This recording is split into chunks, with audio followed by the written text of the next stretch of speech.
You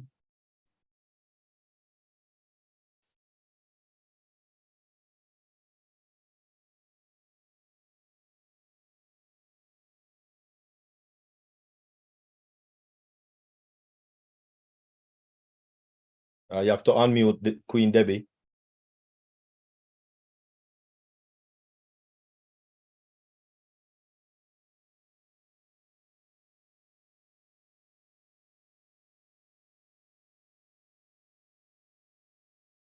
Unmute Queen Debbie.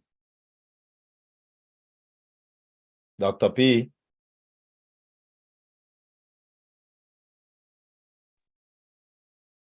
I got it now. Thank you.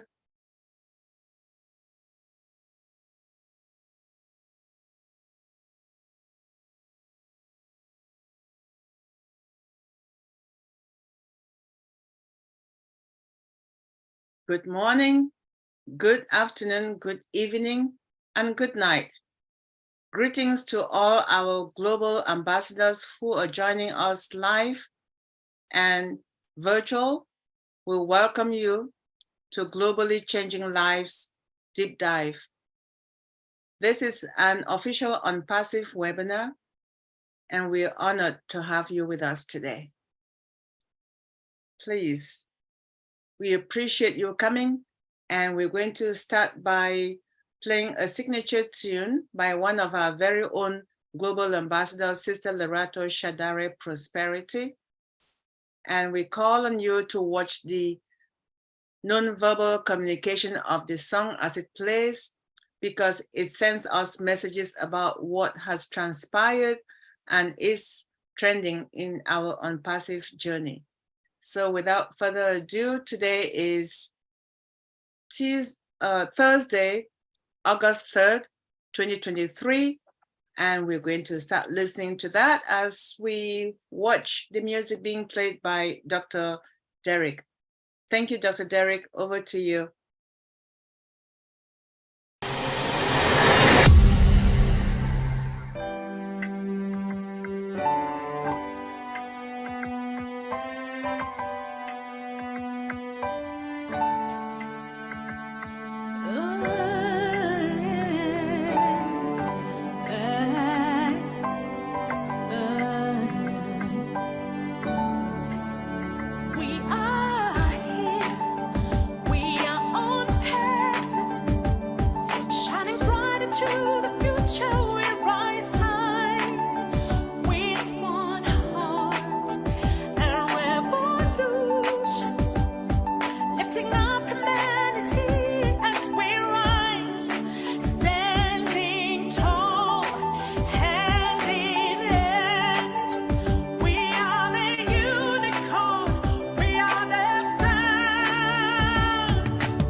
We lost Dr. Derek.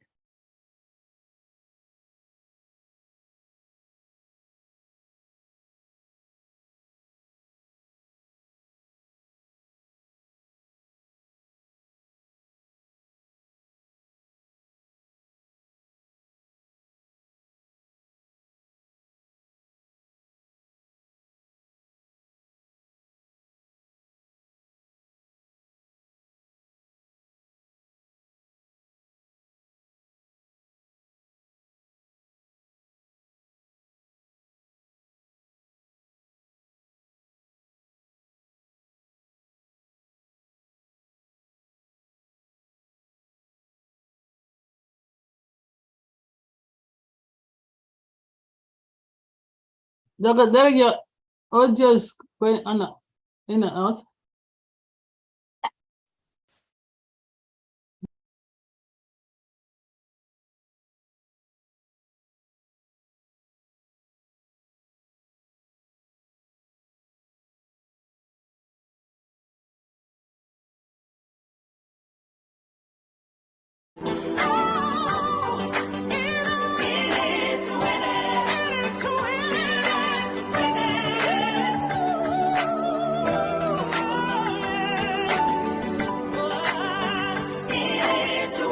ONPASSIVE.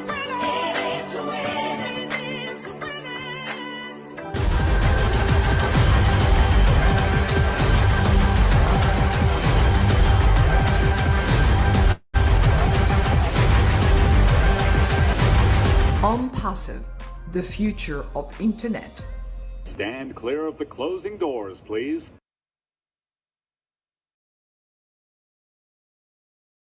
Thank you very much, Dr. Derek. Thank you. Thank you. Stand clear the closing doors. So from the images that we saw from our nonverbal communication music, some of them were the data center and the train station in Dubai. How about that? No, thank you. And all the secure network, all the most of the programs that are the free ones, they also were shared through those images. So that's what I was referring to as a nonverbal communication. So at this stage, we're moving to the next segment of the webinar, which is the mindset. Our CEO has promised the physical, which is the monetary aspect that we're all looking forward to. But for us to get to that level, are we mentally ready for it? So let's get ourselves mentally ready for that. And we have one person who is going to do that for us. He's the alpha and omega of a lot of things.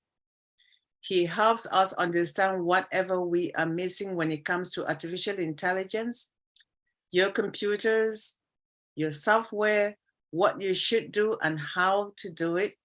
And he dedicates time to share that with us.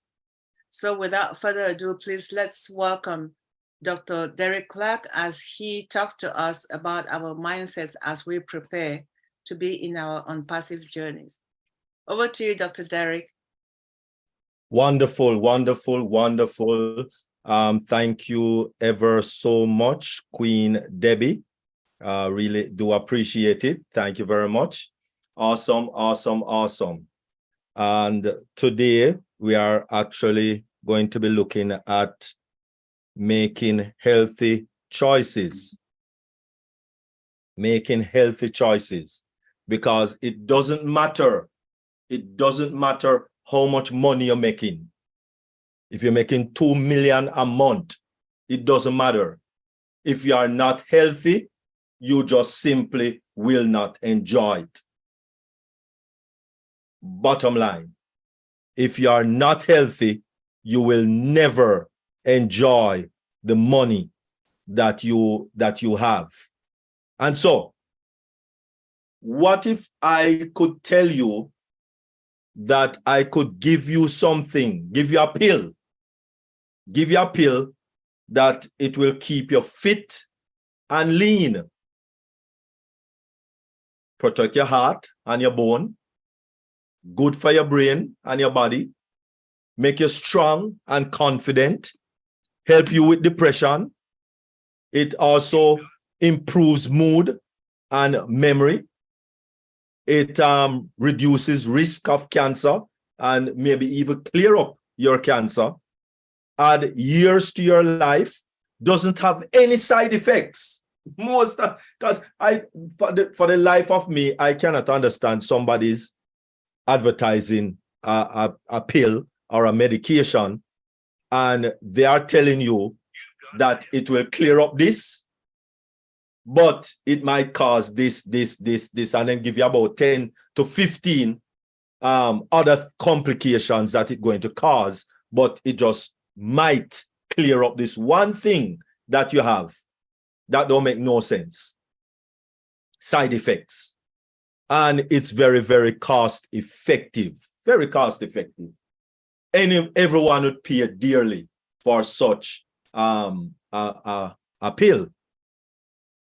But you think about it. You think about it.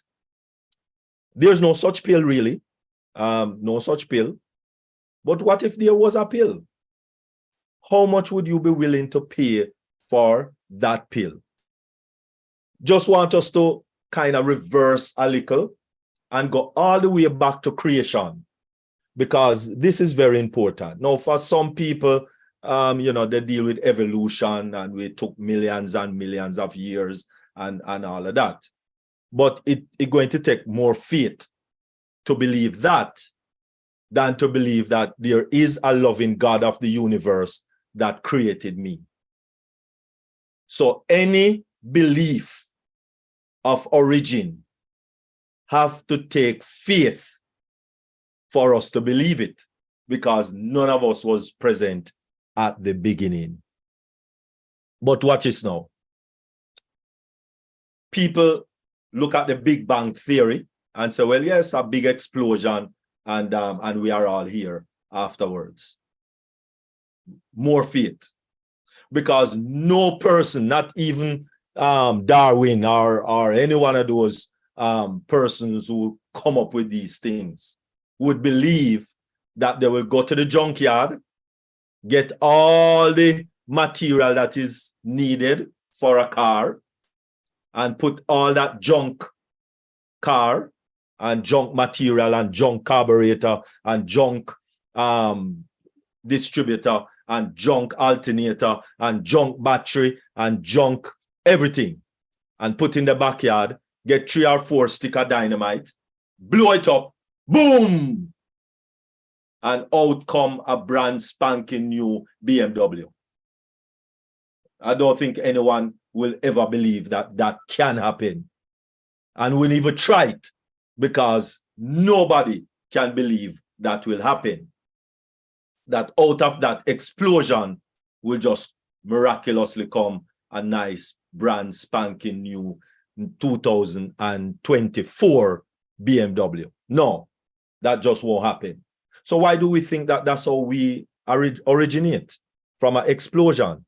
All of that don't make any sense. So I believe, and I hope we come to that belief, that it was a loving hand that created me. Just like how it's a loving hand that created the motor vehicle. Whether it's Mr. Ford, or is Mr. Porsche, or is Mr. Ferrari, or whoever, Mr. Chevrolet, etc., etc. It's loving hands. We want to, you know, get rid of the horse and buggy and give us a quicker means of transporting ourselves and others from point A to point B. So it is loving hands that made these different cars and so on. Loving hands that made houses for us to live, to keep us out of the elements. And so therefore, I believe that is loving hands that created us. And so this loving hand that created us is God himself. God himself. Hands down.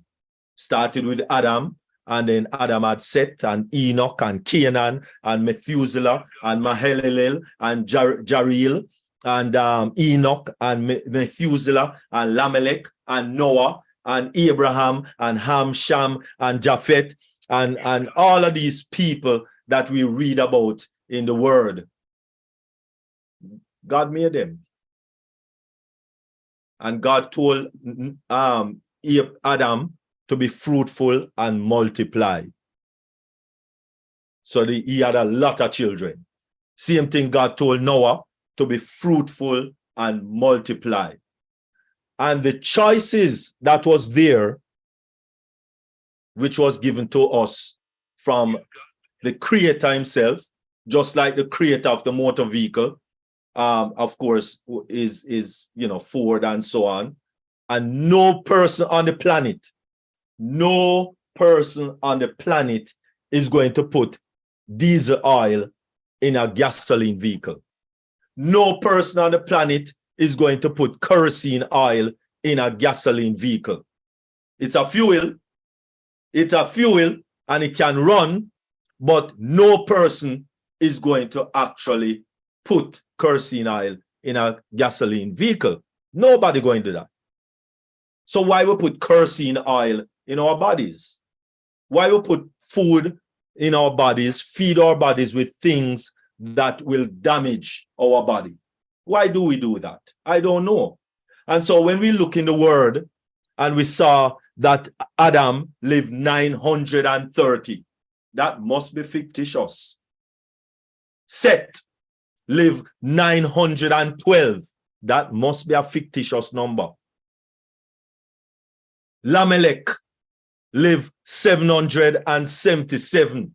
That must be fictitious. No, that number could not be real. Why? Because people struggle to live to 100 right now, today. People struggle to live to 50. People struggle to live to, and watch this now. When persons were living in the 900, the antediluvian world, that is the world before the flood, persons were just living, hundreds of years old. Why?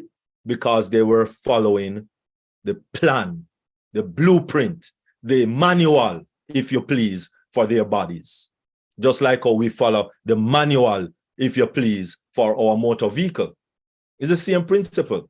Yes, we'll come up with a lot of excuses. Oh, well, for going to stages, we're going to shock our body and this, and, you didn't shock your body when you were eating all of those things. So I don't know why we're going to shock our body now, if we're doing the right thing. I'm not sure. But those are the excuses we come up with, because excuses satisfy ourselves. That's what excuses are, right? I don't like water, but I try to drink it. I try my very best to drink it. So what do? When I go to the supermarket, I don't buy no juice. So I am forced to drink water instead, because I just don't buy any juice. And so now it doesn't appeal to me. Without soda, the last time I drank a soda was in high school. Right? And so it just is natural for me now. And there's no shock to my body. I just stop. Just stop. Simple. Because if you found out that somebody was putting kerosene oil in your car gas tank, you just stop. And you drain out the gas tank, and you blow out the line and clean out the line and clean out your carburetor and clean out your fuel injector and clean out. Same process. Detox. Clean out your pipes, clean out your fuel line, clean out your cylinder, clean out your gas tank, which is your belly, of course. Clean out all of these things. Boom. And just stop. Simple. And then make the right choices. The evidences are there. Ananiah, Azariah, and Mishael. You might know them as Shadrach, Meshach, and Abednego, which is a Babylonian name. But their Hebrew name is Ananiah, Azariah, and Mishael. Those were their Hebrew names. And they proved it. They told the commander, listen, just give us water and pulse, nuts, grains, fruits, and vegetable, and little water. And look if we are not 10 times better than your army man them and your soldiers them and so on and what have you and blah, blah, blah, ray, quicker, have better mental capacity, have more energy, have more vibrancy, etc., etc. Check it out. And after the 10 days, and them got through the test, bam, the 3 Hebrew boys was better in everything, that they changed the diet of everybody in the military back in Babylon, right? So it's there. The proof is in the pudding, right? I have made healthy choices since 1998, and this is where I am now. So I am not telling you something about book. I am telling you something about the choices that I have made, which is based on the best manual for human beings on the planet, which is the Word. The Word is the best manual that constitute what we are to consume and what we should digest in our bodies. And it's not only nutrition or what you put into your body, but it also have to do with exercise, water, rest, temperance, trust in God, especially trust in God, sunlight, and all of these things. I call them the 8 free doctors, because we always paying doctor bill left, right, and center, and you got to visit a doctor and is $500 out of your pocket right there. Take that $500 and buy some good food, do some exercise, and so on, and so that you don't have to go to the doctor. That's the point. Prevention, my great grandmother Dingy always say, prevention is better than cure. So let us, if we really want to enjoy the money that will roll out from ONPASSIVE, if we really want to enjoy our lives, and even if that money don't roll out, if we really want to enjoy a vibrant life, make healthy choices. Because whether you get the money from ONPASSIVE, yes or no, it is better to live with good, healthy choices. Because these healthy choices will allow you to live not only longer, but a more vibrant life. A life that you don't feel cranky. Your elbow pain and your joint pain and your head ache and your belly ache and you can't go to the bathroom every day and all. You need to go to the bathroom 3 times a day. 3 times a day. If you're not going to pass that 3 times a day, then something is wrong right away. That's your first indication. Something is wrong. Yes, I go to the bathroom at least 3 times a day. I'm telling you, because I eat more fruits, I eat more raw veg, because people, it takes life to feed life. So stop putting the deaders in your body. The deaders cannot help you. Can't help you. It takes live food to feed the live body that you have. And that is why those persons live so long. Watch this now. Moses at 80.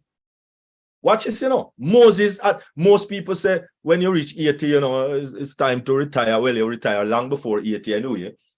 So you're just cooling out and enjoying and kicking the breeze. But watch this. Moses just started to work at age 80. And for 40 years, what am I saying? For 40 years, he get the people out of Egypt, never have a bus, never have a truck. So obviously, they were all walking, including Moses. Never complain, never have to soak him foot in a water and all of those things and, get therapy. And no. So all the way up to 120 years old, Moses was moving, going uphill, fighting battles and all of those things, getting the people out of Egypt. You understand? So it's old age can be a thing of the past. Let us try to understand that. And there are 5 blue zones that actually give us that fact. 5 blue zones. And one of those blue zones is actually in the United States at Loma Linda, California, right? Another one of those blue zones is in Costa Rica. Another one is in Italy, Sardinia, I think, in Italy. One of those blue zones is in the isolated Greek island. And one of those blue zones is in Akawana or something like that in Japan. 5 blue zones. So you ask, what are blue zones? Blue zones are places that people live to 100 and above 100 without pain, without medication, running up and down, bicycling, swimming, still driving, all those things. Still. So it is evident that if you live the lifestyle by making healthy choices, seriously, because as Ashmafara said, you cannot do the right thing and complain at the same time. You either complain and find excuses, or you just do the right thing. It's simple. It's simple. You either do or you die. Simple. Everything in life is simple, you know. We are the ones that complicate it. So one, when God created us actually to live forever. And that is why, if you check it out, when you get a cut, don't put any medication on it. Just wash it off with liquid water. Don't put any dressing on it. Don't put anything on it. And see if that cut don't heal. Because God created our bodies to heal itself. We call it the immune system. So a lot of persons say, oh, you must have allergy. And you know, you must have allergy. You especially if you go to New York. You must have allergy. Listen, I don't have no allergy. Because if your immune system is strong, then you don't have to worry about all of those things. Really, seriously. Right? Preventative health is better than curative health. So really and truly, preventative health is better than curative health. Let us really seriously, I am begging you, you live better, you live longer, you sleep better.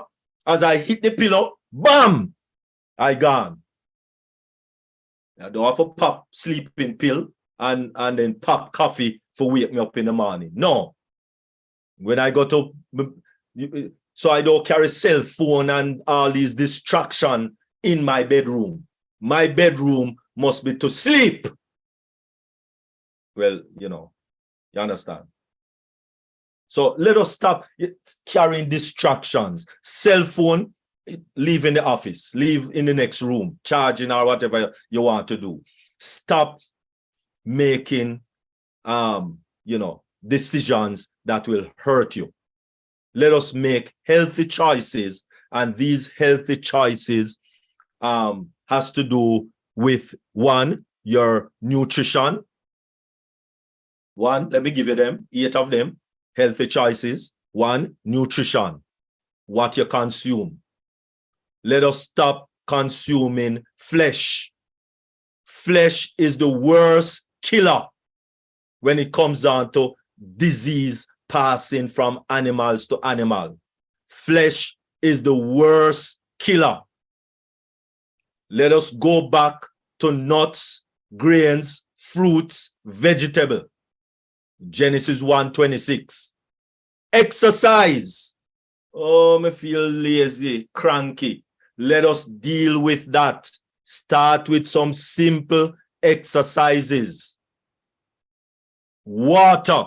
Please, let us drink water. Your body is more water than anything else. Let us drink the water. It don't taste good, and that is because you're drinking a whole lot of sweet, this sweet, that sweet, sweet, sweet. Everything is sweet. So the water tastes worse. After a while, the water tastes good. I still don't like water, but it tastes better than how it used to taste back in the mid-90s. It tastes better now. Sunlight.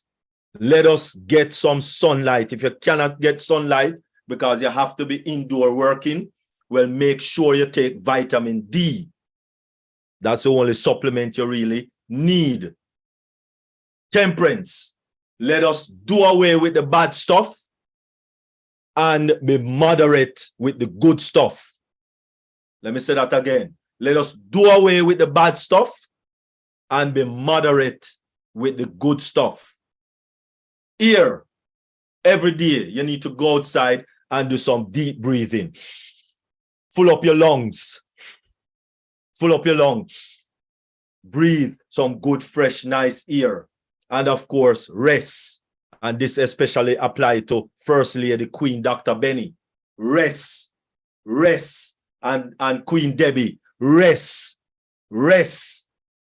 Please let us rest. All right? And of course, trust in God. Trust in God that God will take care of you, because God created you in love. God loves us so much that he created us. He created us to live forever. But unfortunately, we choose death. So now death is a part of life. That wasn't the original plan. That is a choice that we made as human beings. We invited death into our earth, on our planet. So, unfortunately, death is a part of life, something that God cannot stop until he makes his second appearance. His first appearance was to die the death that we created on ourselves.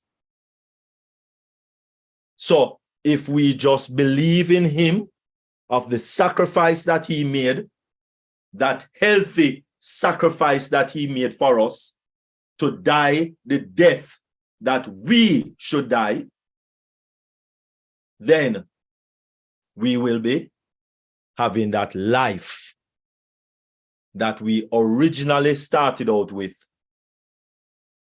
when he created us. Let us make the healthy choices that will give us the vibrancy that we should have, even when we reach 80 years old, 70 years old, 90 years old. We still have that youthful, vibrant life that God intended us to have. Thank you very much.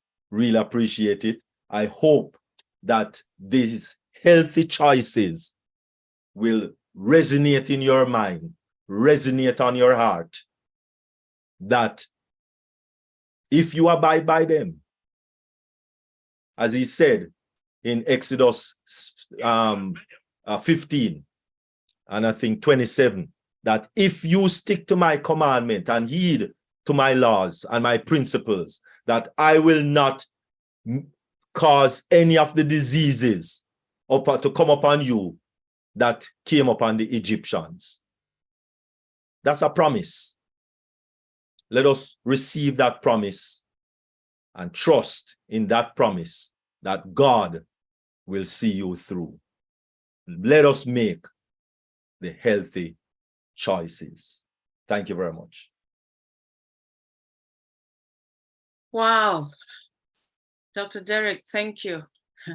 I said you are good at everything we call on you, the challenges, and you always deliver. Thank you. Thank you so much. Now, please get a sip of water, because we're going to call on hands. I know you're always drinking. Go and get a sip of water. And we're going to call on anyone who listened to that, those 8 steps of being healthy. Please, if you listen to it, and I know we did, this is the right time to raise your hand and ask Dr. Derek any clarification that you need. He did give us 8 options, 8 very, very vital topics to look at.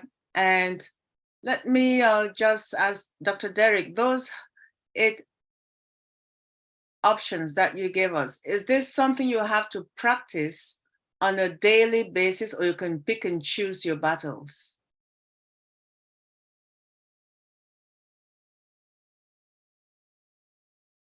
No, it's all inclusive.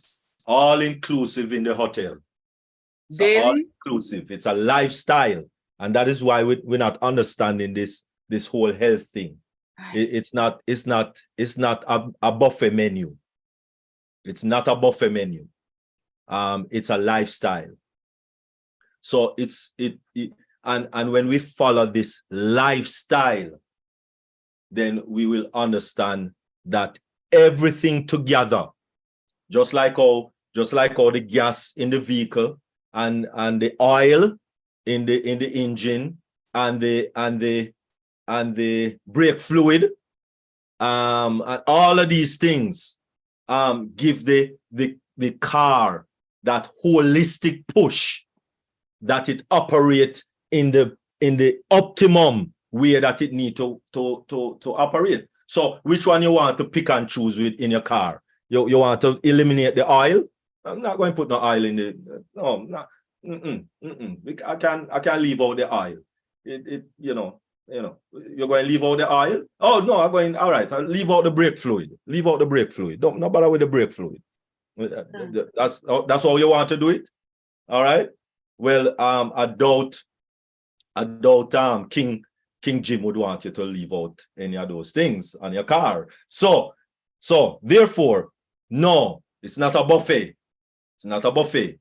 Nutrition, exercise, water, sunlight. And if you don't have proper sunlight, which most people, from once you're anywhere in the North America, especially going up to Canada and all those places, no.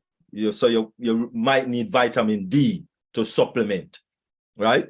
Sunlight, temperance, air, rest, and trust in God. All of them is together in the motor vehicle for the lifestyle that you need to live when it comes down to making that healthy choice. A lot of people just zoom in on nutrition and diet and leave out everything else. And it don't work. It doesn't work, right? It doesn't work. It's a lifestyle, and all of them is inclusive in that lifestyle. Thank you. Thank you, Dr. Derek. I realize it's a buffet, and although you did say it's all inclusive, I have a hard time having all 8. On a daily basis, I know it's a lifestyle. If I'm lucky, I get 5 because it's difficult to get the rest, exercise, and also the air. And that tends to be a challenge, especially when you have to multitask and run from point A to B. So I don't know how to do it. My time management is running out of hand. I'm not complaining. I'm just trying to see if there's any way I could wiggle around the buffet rather than the one-stop shop. But anyway, I appreciate it. I have to continue to learn to find a way to deal with it. Thank you so much. No, well, I was saying it's not a buffet. You cannot pick and choose. It's not a buffet. All of them together is a lifestyle. So it's not a buffet.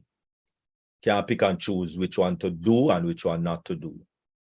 All right. That's why we still have some amount of health issues because we think we can just pick this one and pick that one and leave that one and leave that one. No, it's a lifestyle. And you check the people in California.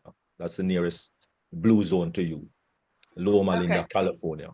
I have the list of the 5 blue zones: California, Costa Rica, Sardinia, Greece, and Japan. So I'll look it up. Thank you so much. Very much appreciate that. I might pick one of those for my retirement location when that time comes. All right. You have 1 customer. Don't go away. Oh, 2. All right, Brother Joseph, if you can put your last name and where you're calling from, please. First, last name, and where you're calling from, or we can also edit it for you if you don't know how to do it. But the microphone is yours. You can say I will edit it for you. Yeah, my last name is Ngeneba, and I'm in Florida. Okay. Thank you. You're welcome. Please proceed. Dr. Derek, thank you so much. That is a very, very, very important topic that you have touched. And I'm just trying to add to what you have said. the 5 areas, blue areas that you have given, those are the people who are putting those in practice. Yes, But sir.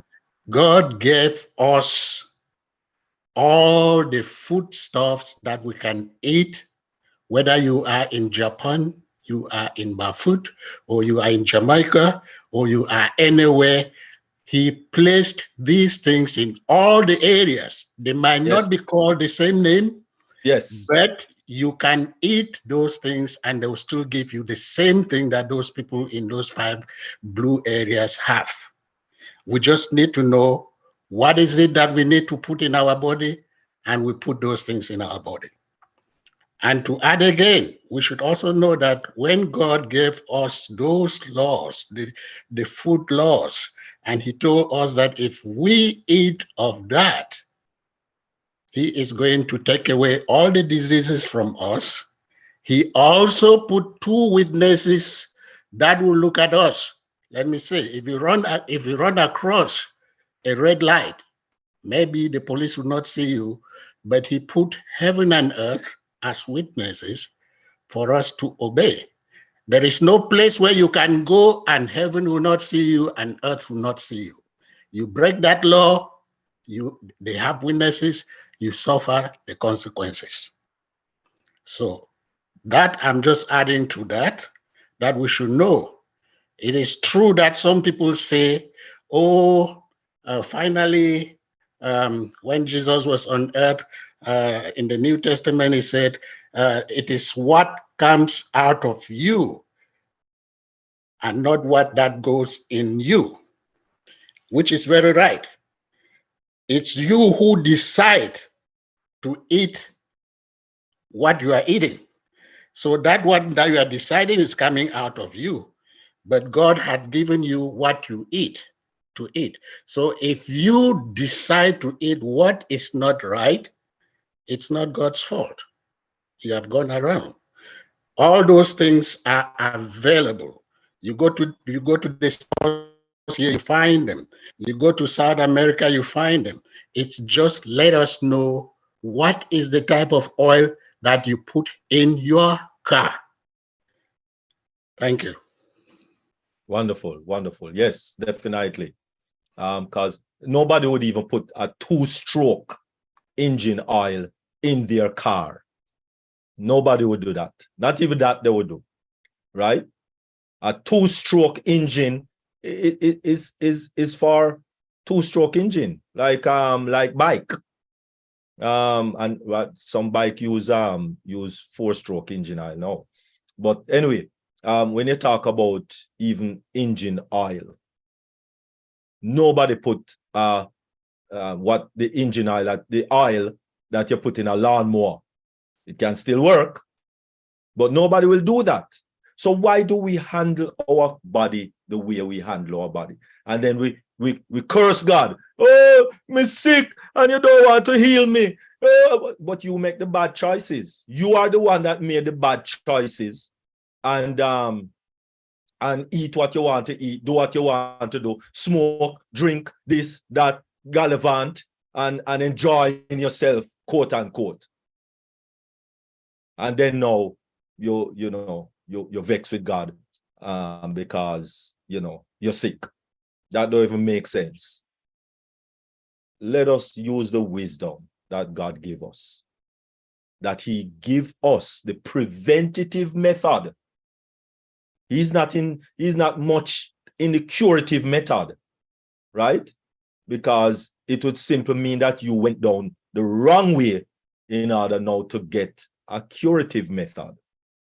But he wants to prevent you from even getting sick. And you kick him in the face and big up your chest. And, I will do it my way. And then, you're going to problem with your health. And, you feel bad at God. God never take your hand and hold on upon that piece of chicken and beef, steak and all of that. God never do that. You did that, right? You did that. So it's nuts grains, fruits, vegetable. That is the diet that God give us when it comes out to nutrition. Adam and his wife was perfect. Why did God tell them to exercise? Because you need for your bone, for your muscles, and all of those things, right? They were to dress the garden, keep active, exercise. These were two perfect people. No pain, no strain, no nothings. So 930, Adam, and we struggle today to live to 70. Struggle. It's a big struggle. And if you notice, the word did not say any of them got old. None of them got sick and died. No. They live a full life and then they died. So let us really just follow the word. And as it is in the word, nutrition, exercise, water, sunlight, temperance, ear, rest, trust in God. Thank you. Thank you for your question, Brother Joseph. Thank you, Dr. Derek. All right, Queen Sister Dr. Benny. Thank you so much, Queen DP, for giving me this opportunity. I would say a remarkable presentation or mindset. I just want to thank Dr. Derek. But before I do that, I want to really thank our Heavenly Father for bringing all of us and teaching Dr. Derek because to teach us, because when it comes to this healthy style, it's somehow difficult, Dr. Derek. So how about drinking wine? Is it a problem? Yes, it is. No. I mean, this is really, I have to ask this question because some of us, we drink wine, but you say it's not good. So it means I have to stop. Yes, ma'am. Dr. Derek. Wine is a mocker.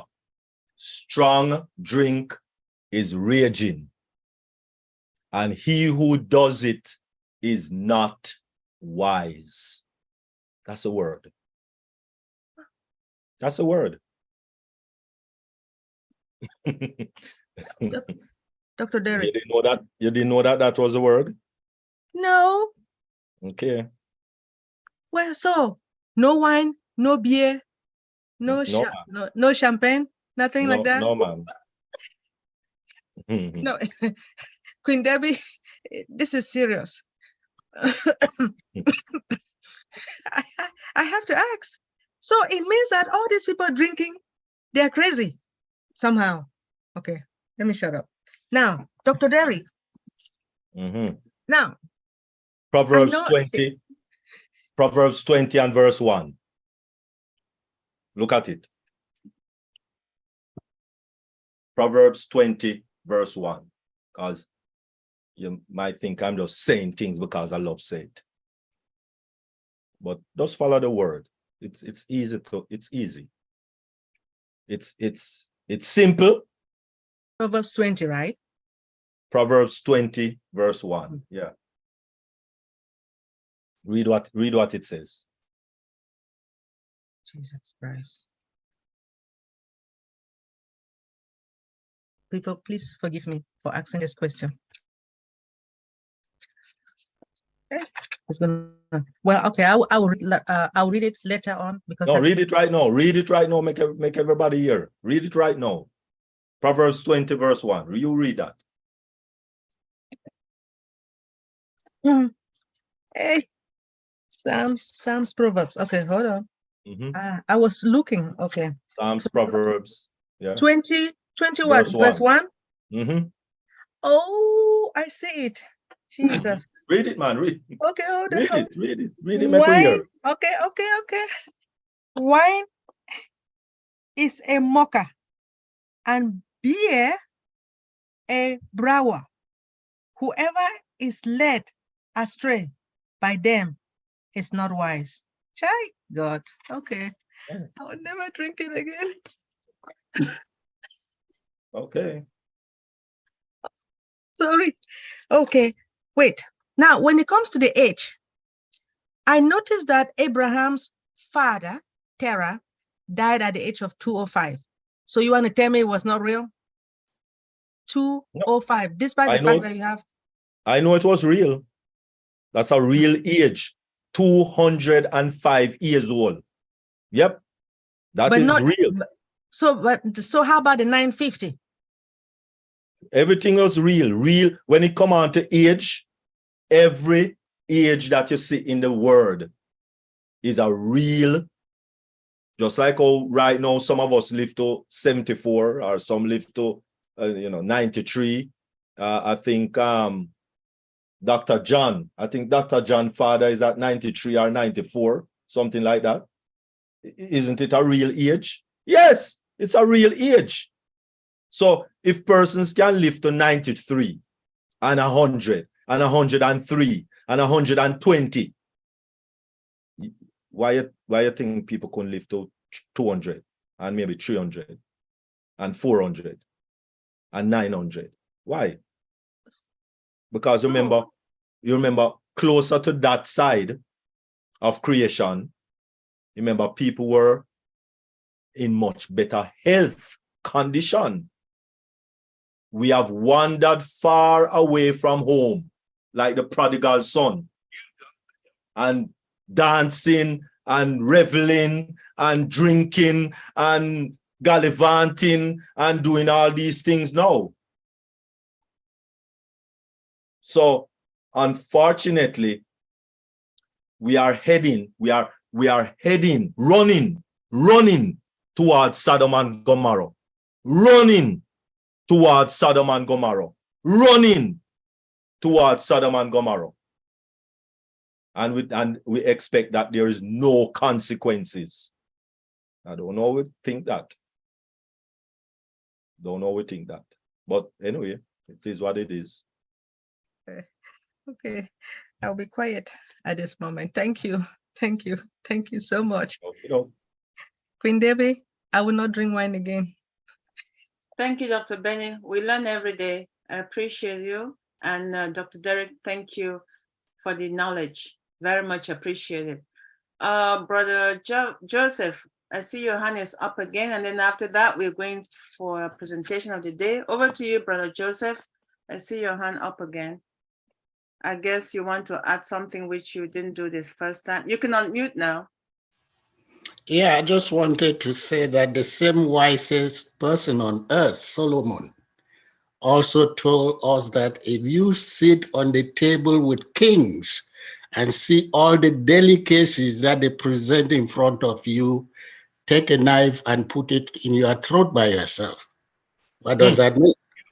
All the parties that we attend and we find all the food that is delicious sitting there, and the wine, the beer, all what the sweet drinks, the sodas, those are all delicacies. We should take care. We should be careful. If it's better you know what you are eating in your own house than eating what you don't know. The choices are ours to make. Just as you asked the question whether the 200, Abraham's father died at a 200 and something, you should remember that after the flood at Mount Ararat, when they came out, God told them, okay, you can now eat meat. And when they started eating the meat, did you discover that that is when the ages started dropping very fast? Did you discover that? And what has happened to us? Let me come closer to us now. That time they were still living in the mountains, rearing their cattle, and even if they ate some. We are now in the townships. And what do? In 3 months, a cow is ready for us to eat. 3 months. Hormones, antibiotics, all of those things. Do we consider all those? How many weeks does a chicken take to go to the market? Highest 12 weeks. 12 weeks. And you go there, it is there. Do we consider all those things? That is one of the reasons that our on age has even dropped from 200 to 60. And we are still very happy with it. So we should take all those things into consideration. The Bible is the manual for life. Dr. Derek is talking of healthy eating. Healthy eating is not diet, because diet is for a period of time, and healthy eating is for the whole of your life. And that's why you live that time. Thank you, Dr. Derek. Thank you very much, Brother Joseph. Thank you. Dr. Derek, you want to say something before we move on? No, go on. Yeah, all right. No, Thank go you, ahead, Brother Joseph. We appreciate that feedback, and we appreciate having you today as well, as always. All right, at this point, we're moving to the fun part, step 5, to financial freedom by our one and only Dr. John Ajongwen, who completed his PhD in chemical and biochemical engineering in the UK. And he has an MBA as well. He was in corporate America for 2 decades. And until 10 years ago, he switched from that to working with financial literacy. So we know who she is. She's one of us. She's the better half of Sister Queen Dr. Patience. And she is a parent and is here to empower us with one of several series that he has been sharing.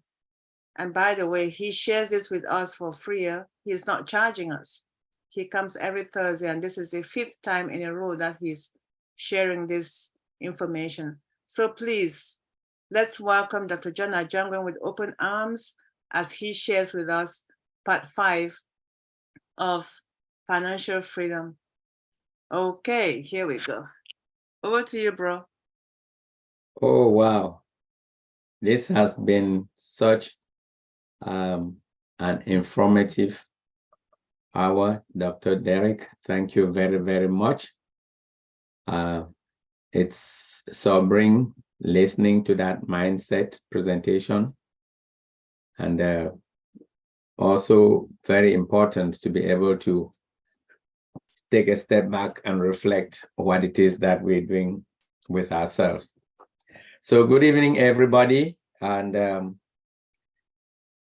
Sister Debbie, this is the last part, I think, was the more interesting part, but this one is probably just an informative part of the discussion. And today, I just threw in this topic almost by request, because somebody asked about this last week, and Dr. Derek said, maybe we should talk about it. And I'm just going to, again, introduce it more as a point of discussion, and also as a point so that anybody, at least we can develop this further. And it's to do with credit cards. No, not credit card, to do with bank accounts. So we all know we're in ONPASSIVE, and we are all into a business. And when things start going, we will actually have probably for those who have other side businesses, you hopefully should have your business accounts now. But for the majority of us, this will be the first time that we'll be venturing outside of our personal banking and start thinking either in terms of business or thinking in terms of business banking. And so I just thought maybe I threw a couple of things here to just help you with your thought process. So when I think about bank accounts, I sort of just break them into two broad categories. There are the personal bank accounts, and there are what I call the business bank accounts.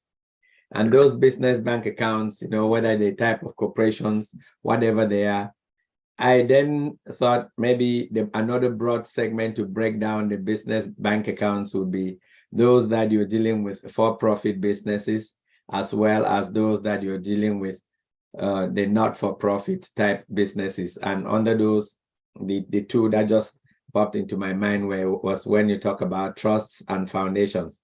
I've mentioned a couple of times that maybe when we get closer to the end of the year, I'll try and get somebody to come and talk to us about how we can actually set up some of these businesses, and more importantly, how to position them for the purpose of legacy and estate planning purposes.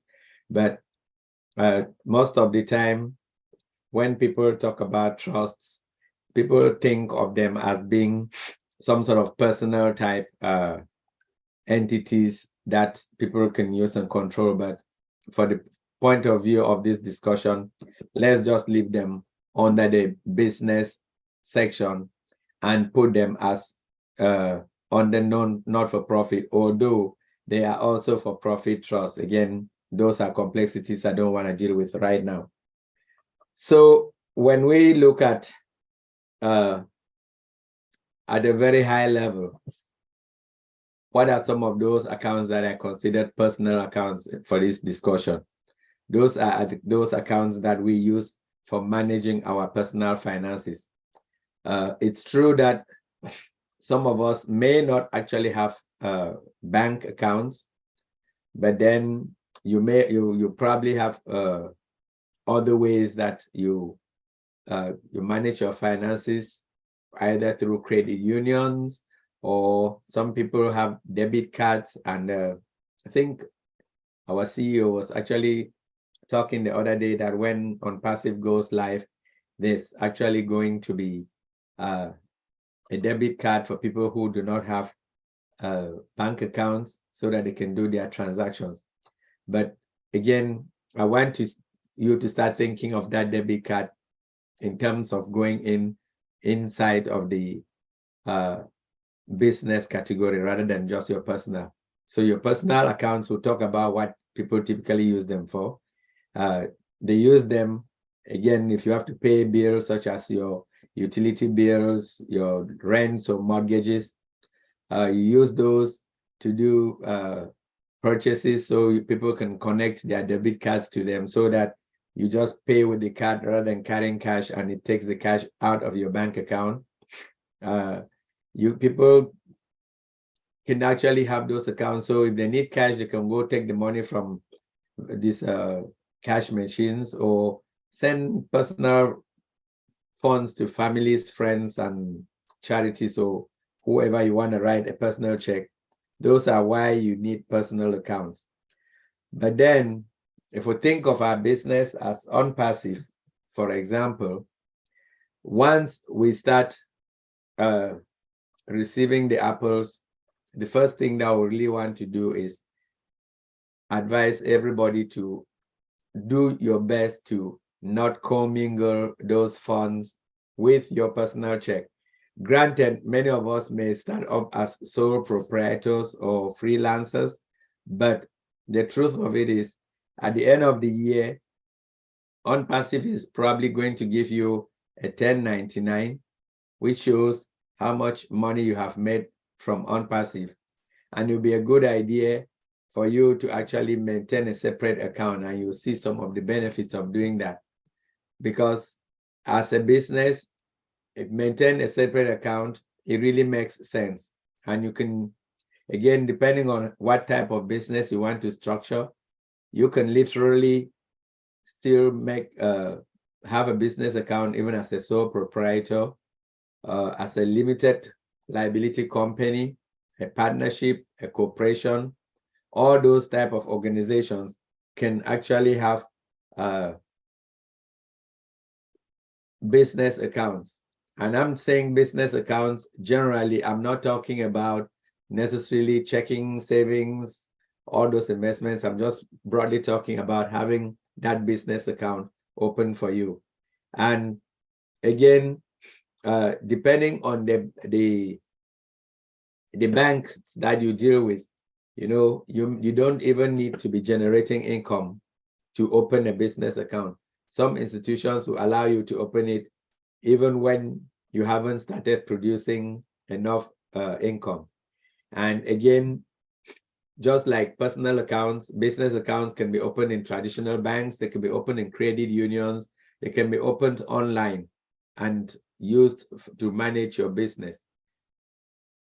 When it comes to what people really use those business accounts for, again, now paying of suppliers, making deposits to customers, paying your employees. If you have some of those, it will be very, very important to make sure that any payments you make to those employees, you make them through your business account. Because if you actually have one of these services that does your bookkeeping for you, then what's going to happen is at the end of the year, they will actually generate either a 1099 or in the case of in the US here, like a W-2, which you can send to the employees as well as send to the tax authorities to let them know that you actually incurred some expenses in paying these employees.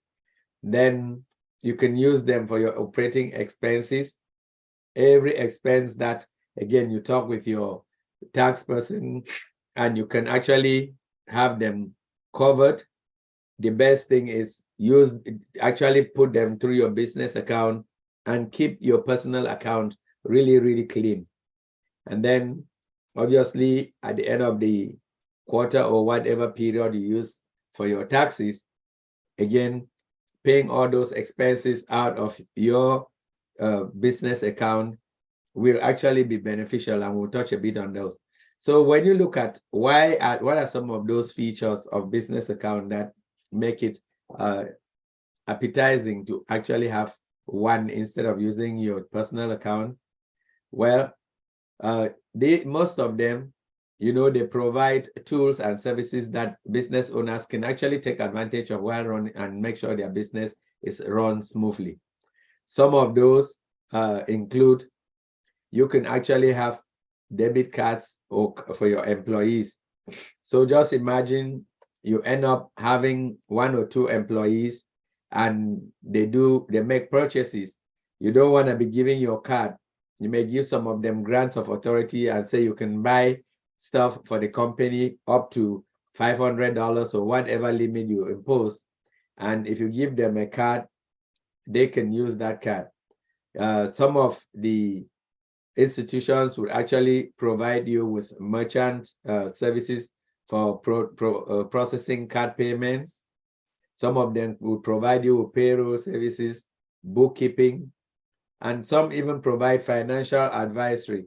So if you want to do like your tax planning, and so you can actually get some of these financial institutions to give you a discount if you own a business account with them. And then just like your personal account, once you open a business account, you can actually open sub saving and checking accounts so that you can actually put your money in one account, or you can have multiple checking accounts for each business to keep things clean. It's really up to you. And this is flexibility that may not necessarily be available with personal checking accounts, although there are some credit unions or so that will allow you to have like sub accounts like a 01, 02, 03, but in most cases they would probably just give you one checkbook, but not, and then you operate all of them from that primary one. The main difference is when it comes to personal and business bank accounts include things like, and you need to really do some homework. We'll touch on that a bit more again. When you're opening the account, some institutions who really want you to provide some sort of proof of ownership.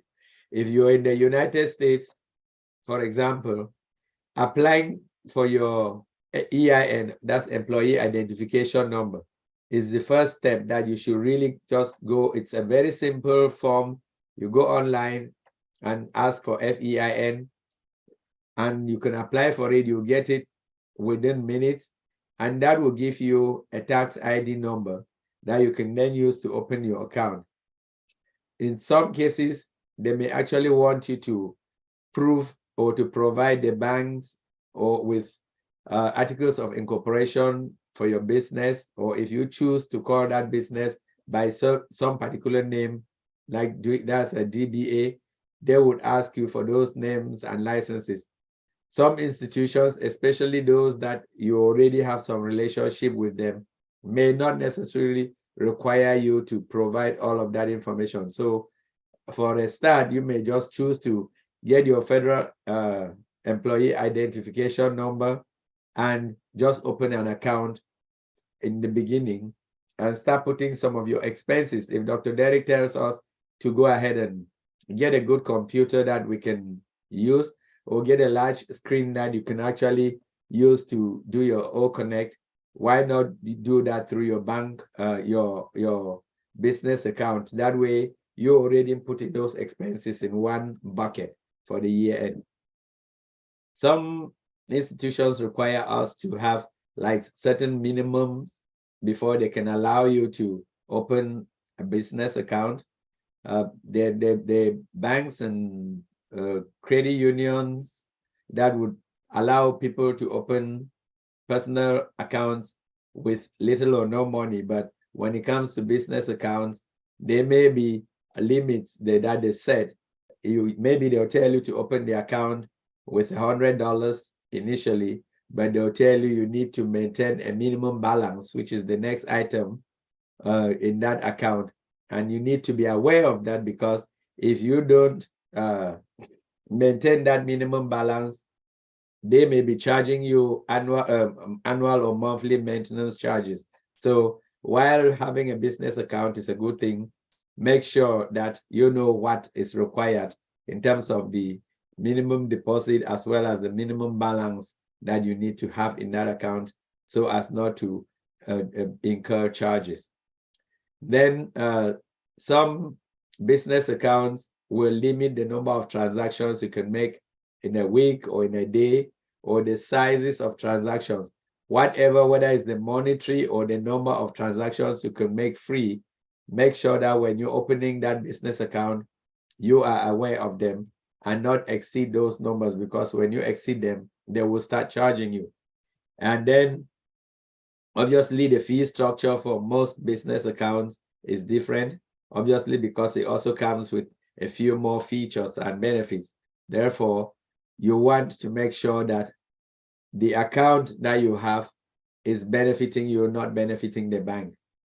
But the one big difference between personal and the business accounts is that most of the business accounts actually provide you as the individual with some legal protections.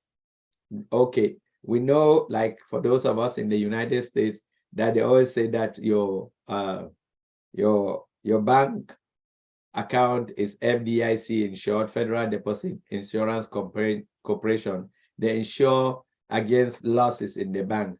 But if you have a business and somebody comes in and sues you, and every single thing that you had was in your personal account, it could all be exposed. But if you had a limited liability business, for example, then your liability will be limited to what is in that account and not everything else that you have in your personal account.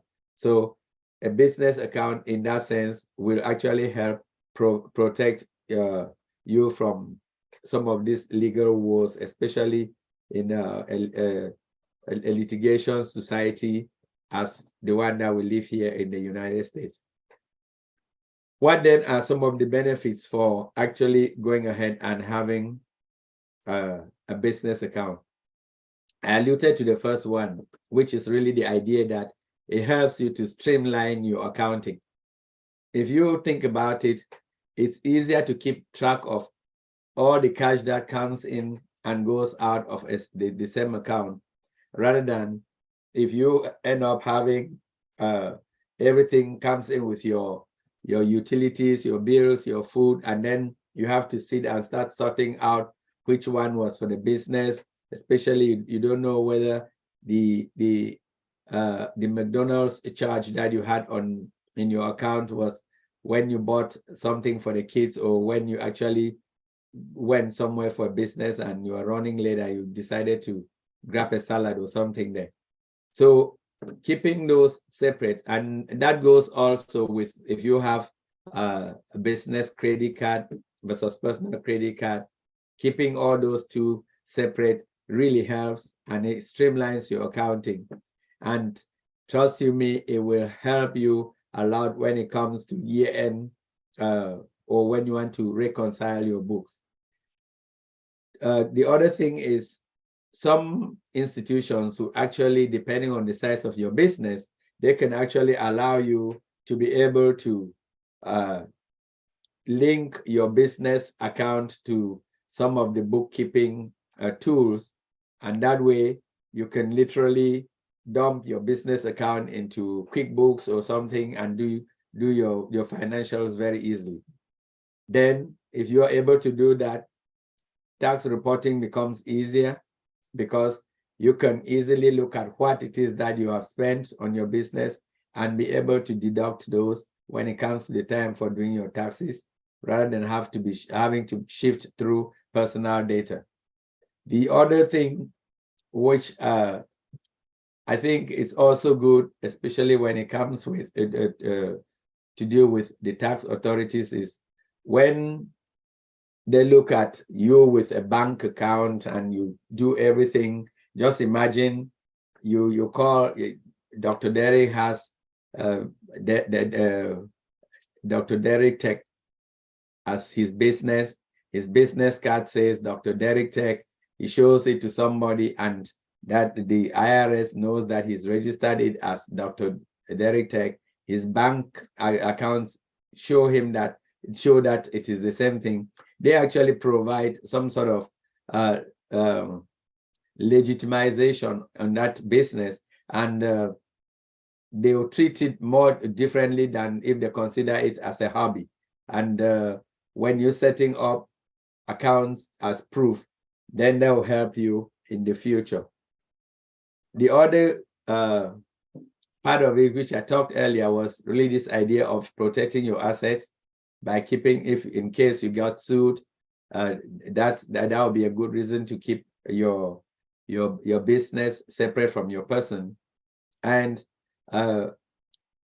thinking about growing your business, for example, let's say you have had a business account with a financial institution for a couple of years. They can see how much cash comes in and goes out of your account on a monthly or quarterly basis.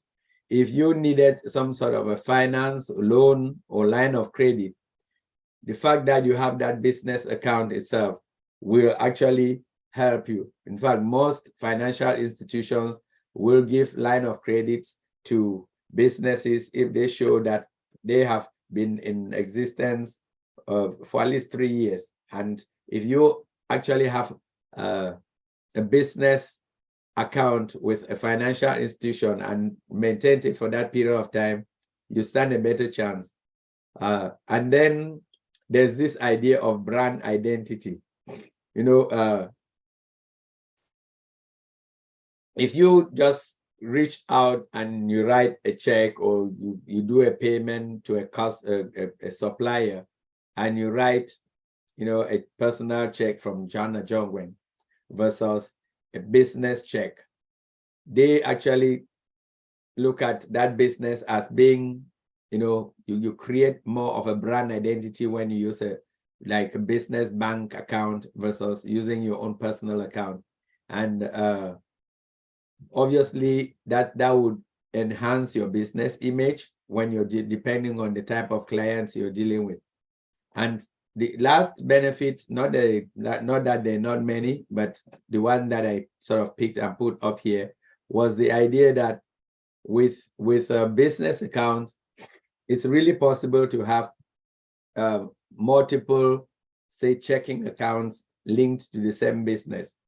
So you may have separate business units and you create independent, different accounts for those ones, so that, you know, if you have people who have to make some payments or people who have to make some purchases on behalf of your business, you can actually control it and move certain funds into those accounts and give them the right to be able to manage those accounts without actually getting anywhere close to your own personal account or using your own debit cards, because you don't want any person to be having access to your account when you can create either a bank account or a credit card or a debit card that they can actually go ahead and help you run your business. So really looking at it from what I call a bottom line is, one, it's a good thing to make sure that you keep your personal stuff separate from your business stuff.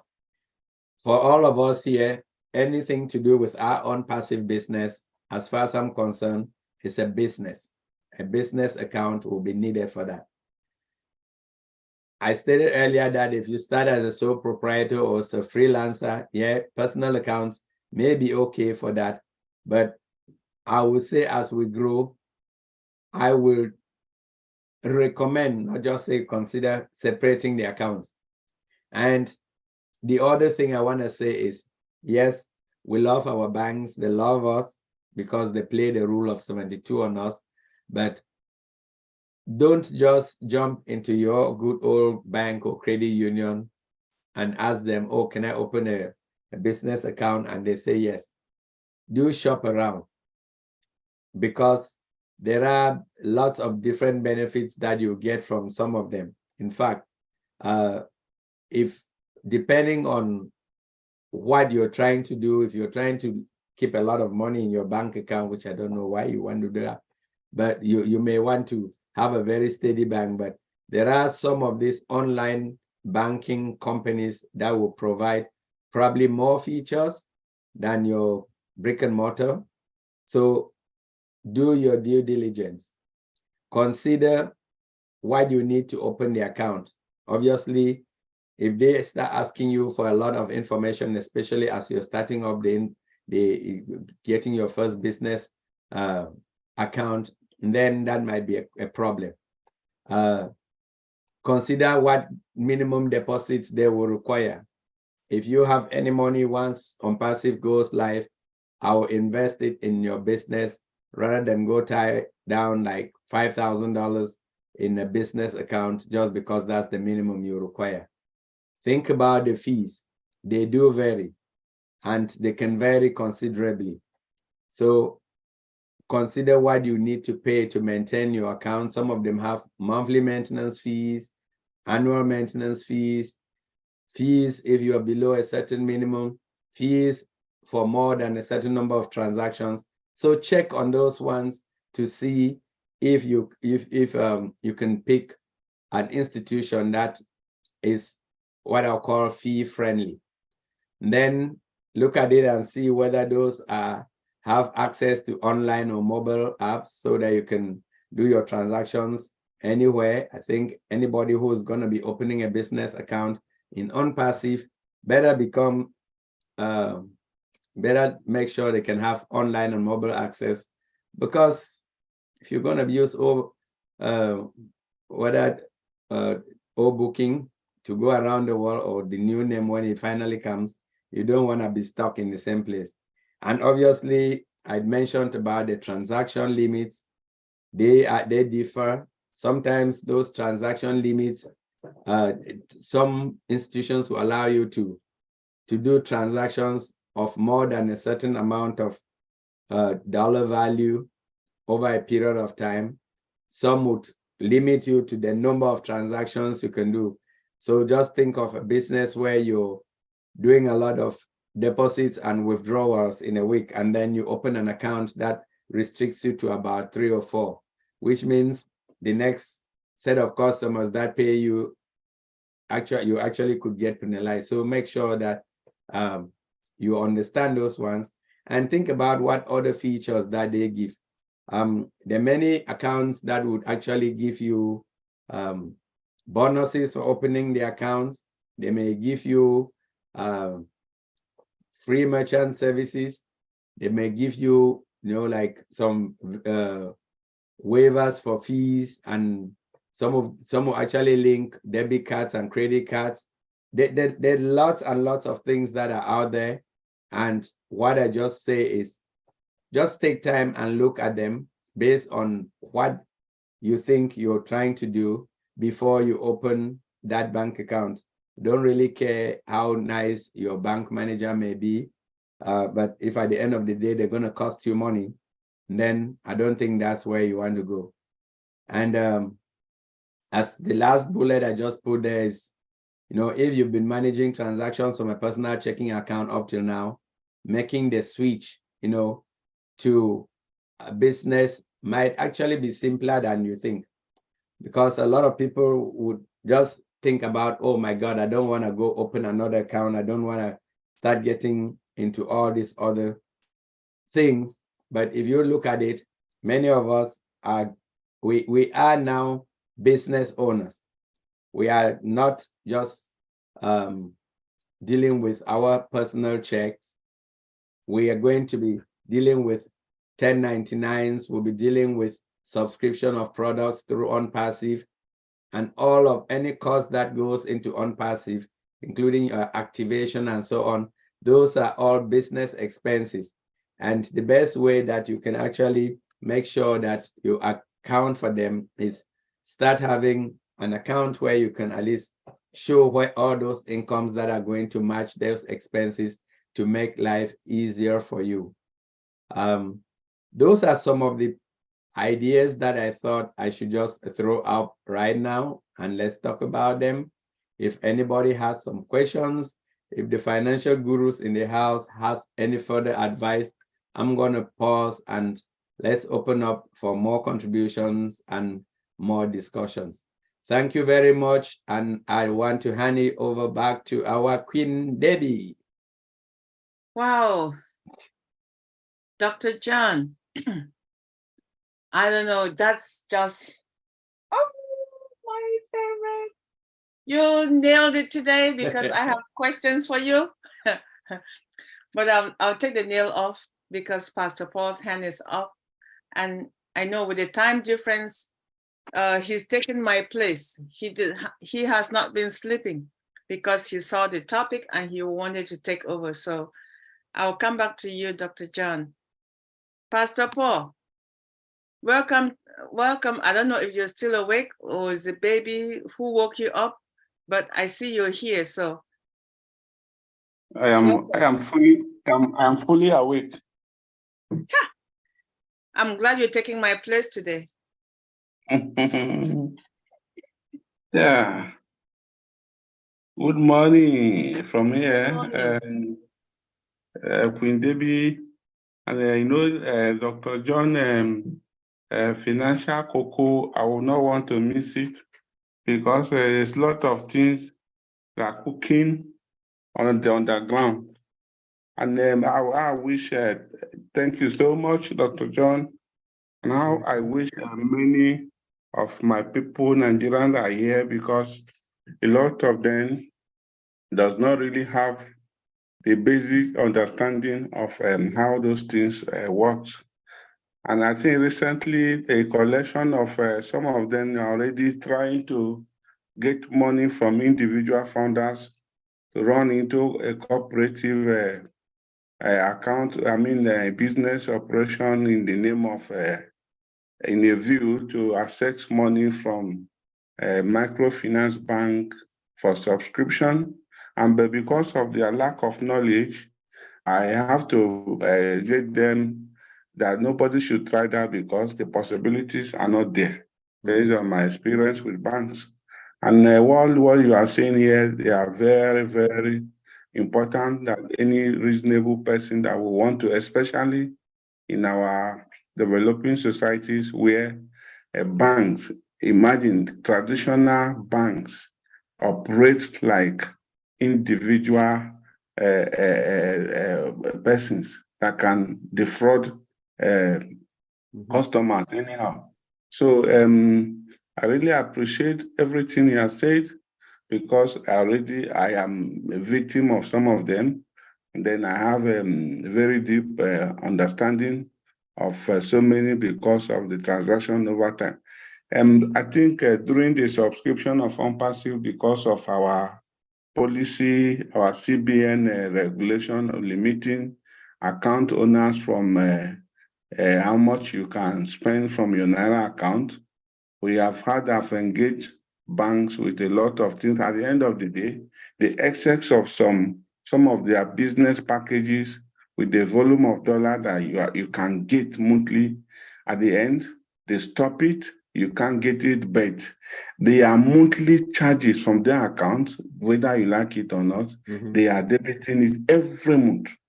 And you can imagine how painful it is when you are not getting the services, but they don't mind. They are already removing your money every month. And if you dare go for closing of account, is another story for another century.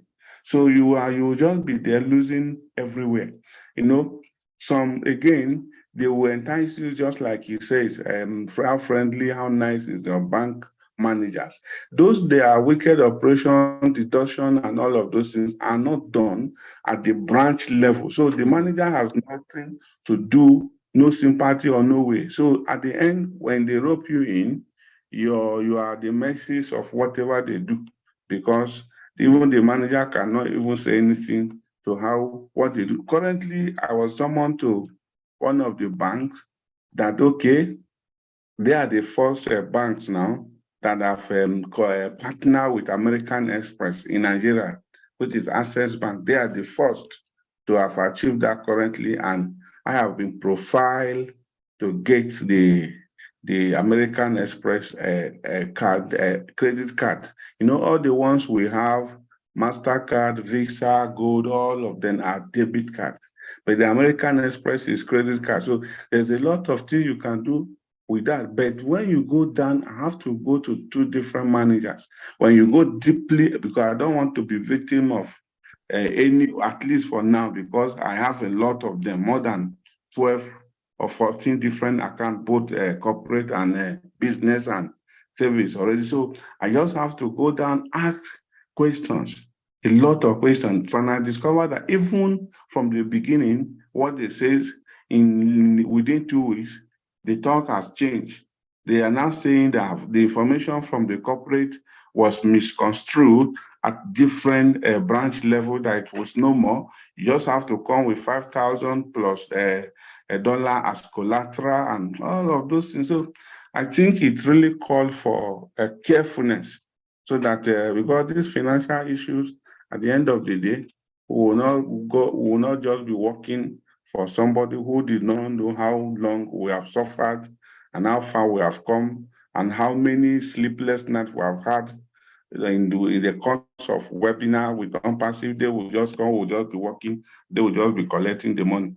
And I know with where we started from, with a lot of religious meditation, I can say, God forbid, none of us will be victim of monkey they walk, baboon they chop. Thank you very much, Dr. John. And I believe the recording of this presentation will be available for those of us that Dr. Derek has intentionally and Nicodemously planned that we must partake in this webinar. Thank you.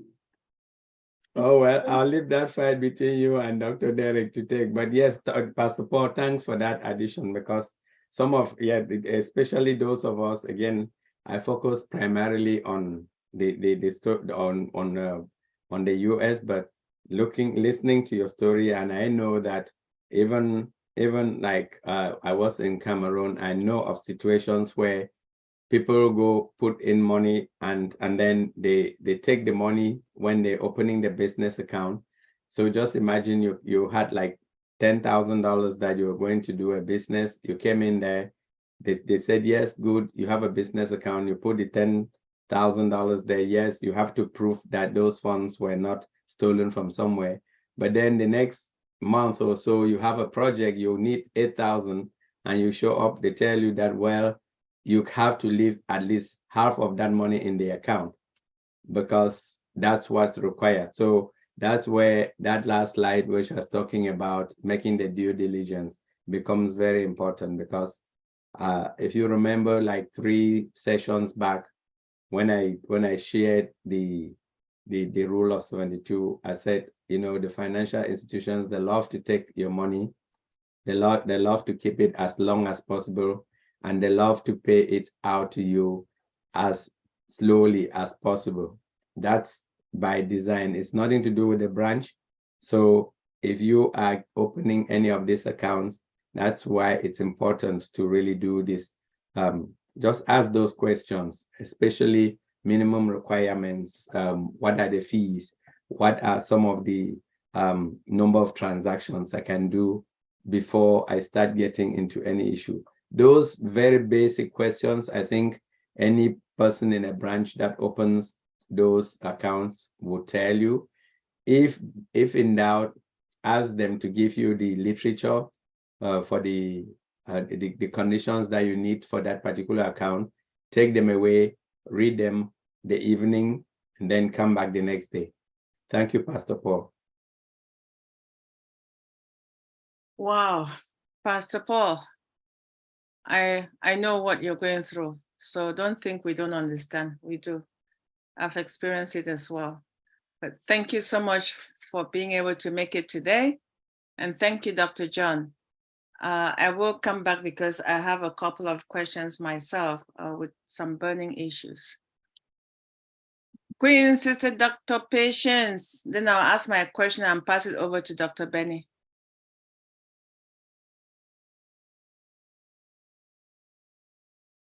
Why are you muting yourself, sis? I don't know, sorry. I'm muted, I'm confused. Well, Dr. Derek, I just want to say thanks again for sharing some of us with all the lifestyle, holistic presentation, fantabulous. And wow, financial step part 5. Lord, some of us have to go to school. This is going to be difficult. That was, I'll just leave the people that have questions. But what I just say is that times for making us realize that we are in a business and we have to start thinking about being business owners and what it comes to be a business owners. Because if you don't have all this information, you either put yourself in a mess or lose out of benefits. So we have to really start changing our mindset. I know this platform has been there. Dr. Derek and co on this platform has been preaching that. Remember, you were business owners, business owners, business owner. And now we are getting the financial presentation to get us ready for that. I just want to thank you for taking your time to do your research and bring your knowledge and share with us. Now I am confused. Yeah, actually, this takes me back. I had an account once that they were charging when you go below a certain minimum, and I didn't realize. And one day I went to the bank thinking that I might have put a 1 or 2 cents interest on my balance. I was owing the bank money because they keep charging me for not being at my minimum allowed balance. Can you believe that? Every month they will charge because I'm not meeting. So now they charge me on top of their negative. And like, it was an eye opener for me. Like, seriously, I put my money here, you take the little that I had, and now I'm owing you. It did not make sense. But these are the things that sometimes we don't take into consideration. We just say, oh, I need an account, up and go. We don't even know the implications. We don't know whether I have annual fee. We don't know whether I have. And the second one, too, I had an online account. I did not even know when I opened it. I went to the bank one. They said, no, your account, you cannot talk to us physically. It's online. So we really have to know what we are getting ourselves when we get all these account, the limitations, what it entails. So thanks for bringing that again up. I really don't have a question. I thought I'll pass that to Mama McCormick, but I just want to say thanks for that so we can start thinking and getting ready. We are now business owners. Actually, I've been 9 to 5. just be consumed. Somebody tell me what to do, I do. And at the end, they give me a paycheck. So I've been working to change my mindset, okay? I've done that for many years, 30 plus years. I've never owned a business as such. So this is the time that we need this preparation. And thanks, Dr. Derek, for this platform that we come in and learn and get ourselves prepared for when our business start rolling. Thank you. You're welcome, ma'am. And for Pastor Paul, we are live streaming, so it will be in the YouTube channel. And I'll just put the link on this particular video in the chat soon. Thank you. Thank you, sis. Thank you so much for your input and for the link, because I know our brothers, due to the time difference, it's you have to be dedicated to be up at this time of the morning to follow us. So Pastor Paul, we appreciate you. I'm sure everyone would love to watch the video. So over to you, Dr. John. I have these burning questions.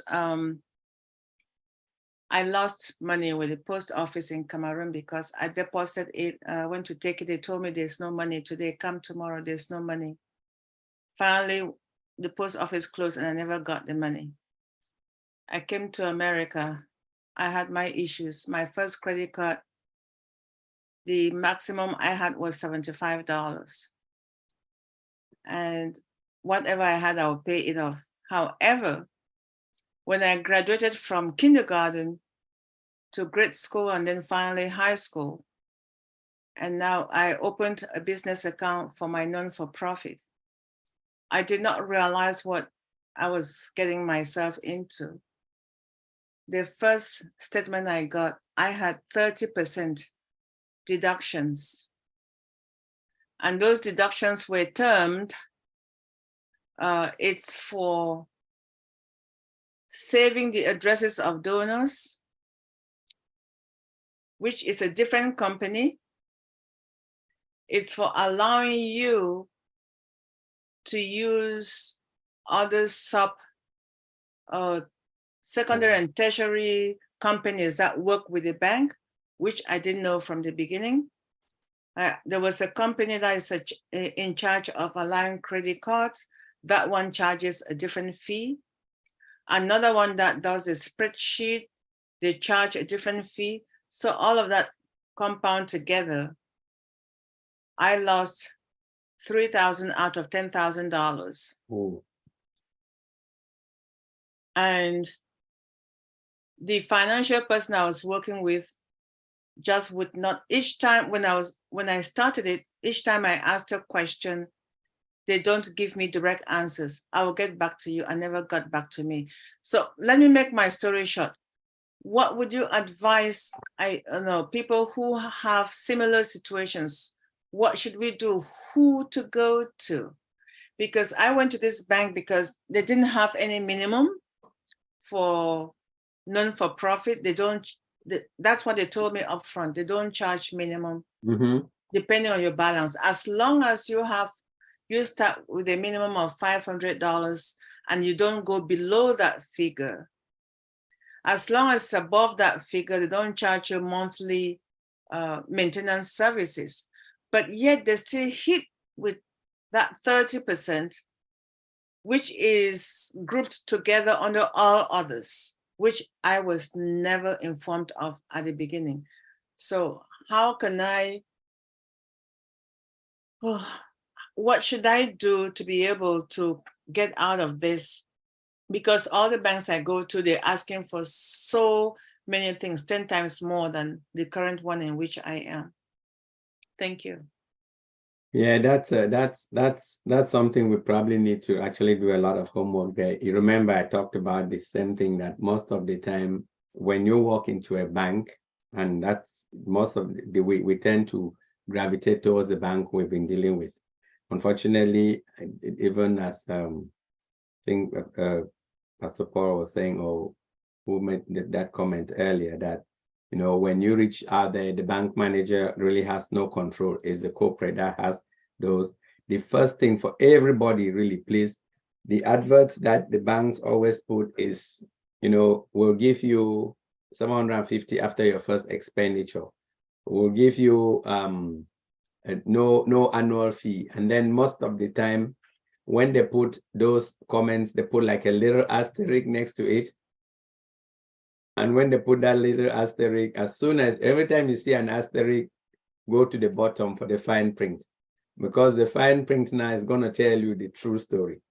And I know that in the past, the banks were not allowed, they were not obliged to provide those details, but with some of the recent legislation, which happened especially after the 2008 bank crash, the banks would actually provide that information, but it's very narrow. So without really looking into your situation, I would say I'll call other institutions, even including some of the online services.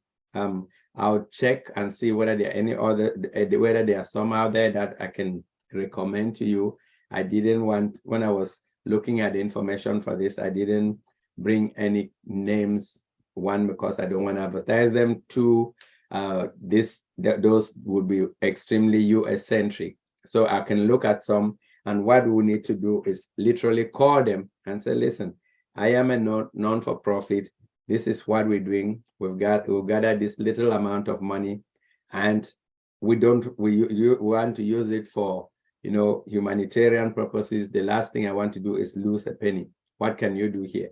And let's know your complete charges, because what I'm hearing is that the account you have has already included some of that bookkeeping stuff there for you, and they're charging you for a bookkeeping service that you probably just signed without realizing. So we can actually look into that, because 3,000 out of 10, I can think of how many boreholes that can dig up for people who need water, and that's not what we want to do. So maybe we can really look at that particular one more, because I have a personal interest in that project you're working in.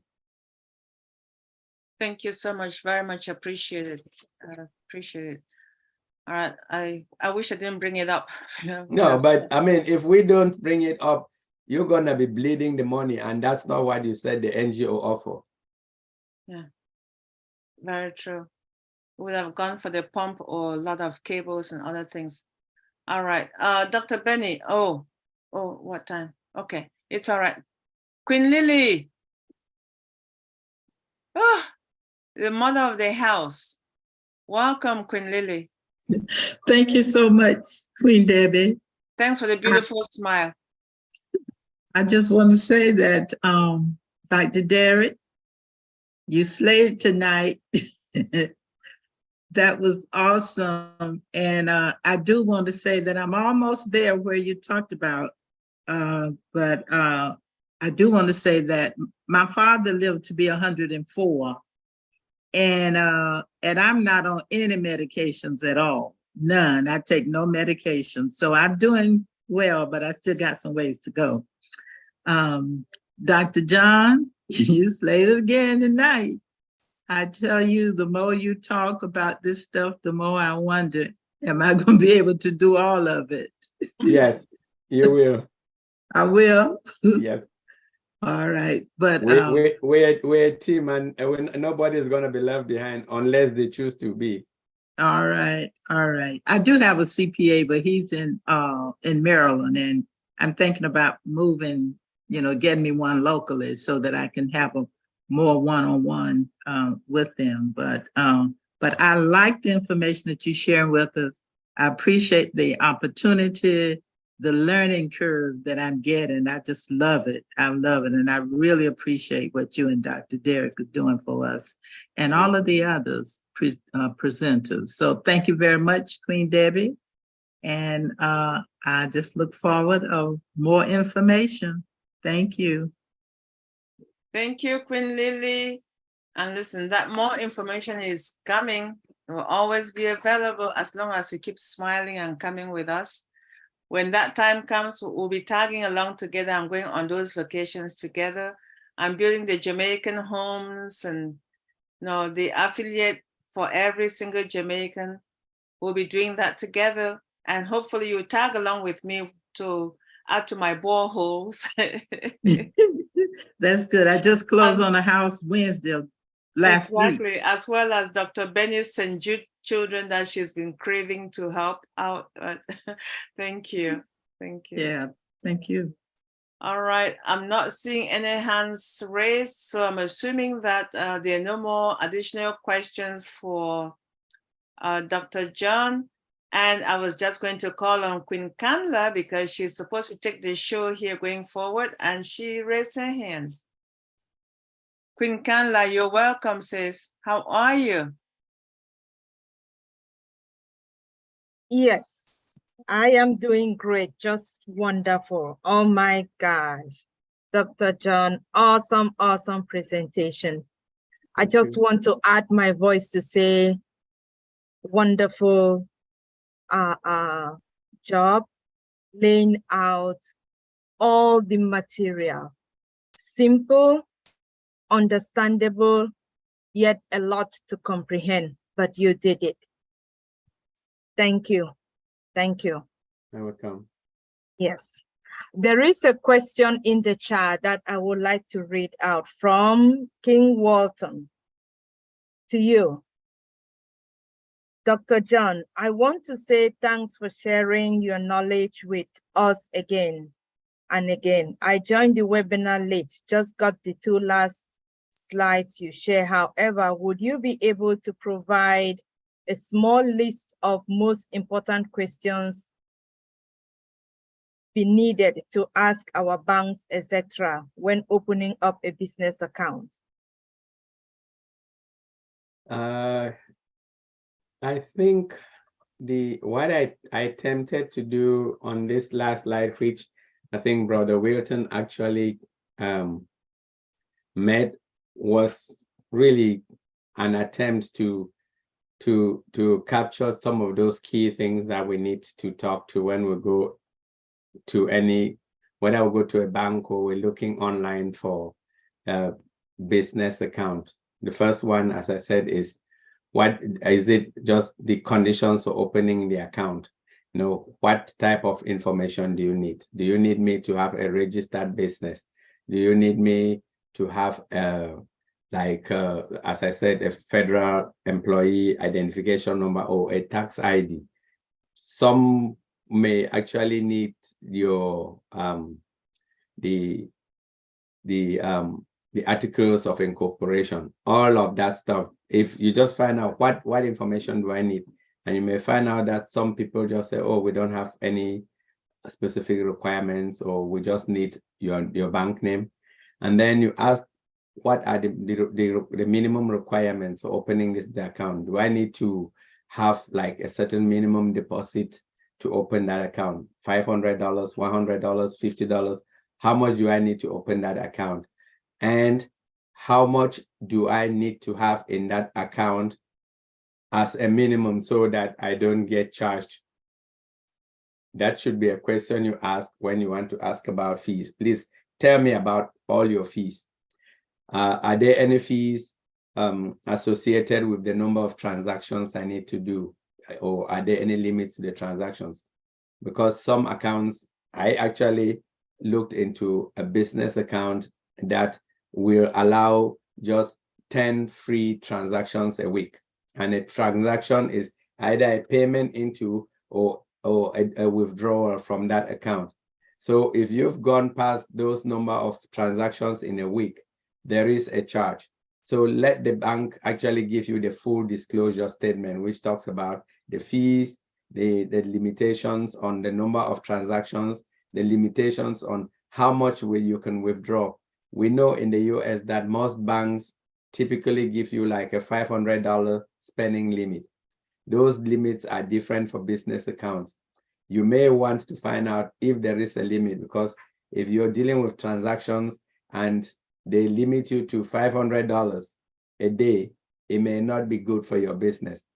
And then you want to find out what other features are associated with the account and what are their costs. Like Queen Debbie just talked about, the account that she has became a feature-rich account with bookkeeping costs, data storage costs, maybe some personnel information storage. Those are features there, but nobody told her, at least clearly at the beginning, that those come with a charge. Make sure that you find out that information, and then once you find out that information, you can turn around and look at it and say, okay, do I really want to keep this account? Because I mean, you could actually choose to get an account with features which really you know what you're paying for. I mean, as a related thing, I remember last time when we talked about credit cards, and I kept telling people to always go for credit cards that have free annual fees. And I remember I had done some calculations with my American Express, and I realized that the benefits I would have by taking a credit card that had no annual fees was better than having an account that actually had some annual fees. But when I sat down with my daughter and I started looking at another credit card we have, I realized that based on how much we actually spend on our credit card, we could actually take a card and pay $75 annual fee, and the points and the benefits more than double. And when we did the math, we realized, you know what, if we actually choose to go the $75 route based on our average expenditure, we can actually be making a lot more money, or we can get a lot more benefits from that credit card than if we stay on the free account. So same thing goes here for your features of your business account. You may find an account that actually charges you a fee, and on top of that fee, they give you benefits that you would otherwise have to go outside and pay for. Look at them, do your due diligence, and see whether that suits your need. For those of us who will be starting off at the beginning when we don't actually have a lot of cash flow coming in, my recommendation would be to go for those accounts that have no costs associated with them, just to build that brand recognition and to start creating that business account history. And at some point in time, you can always upgrade that account. So those are some of the key things that I will look at and ask the bank to give me the full disclosure of all their charges and benefits. I'll go read them. If I have questions, I ask somebody before I open that account. I hope that helped, Brother Wilton.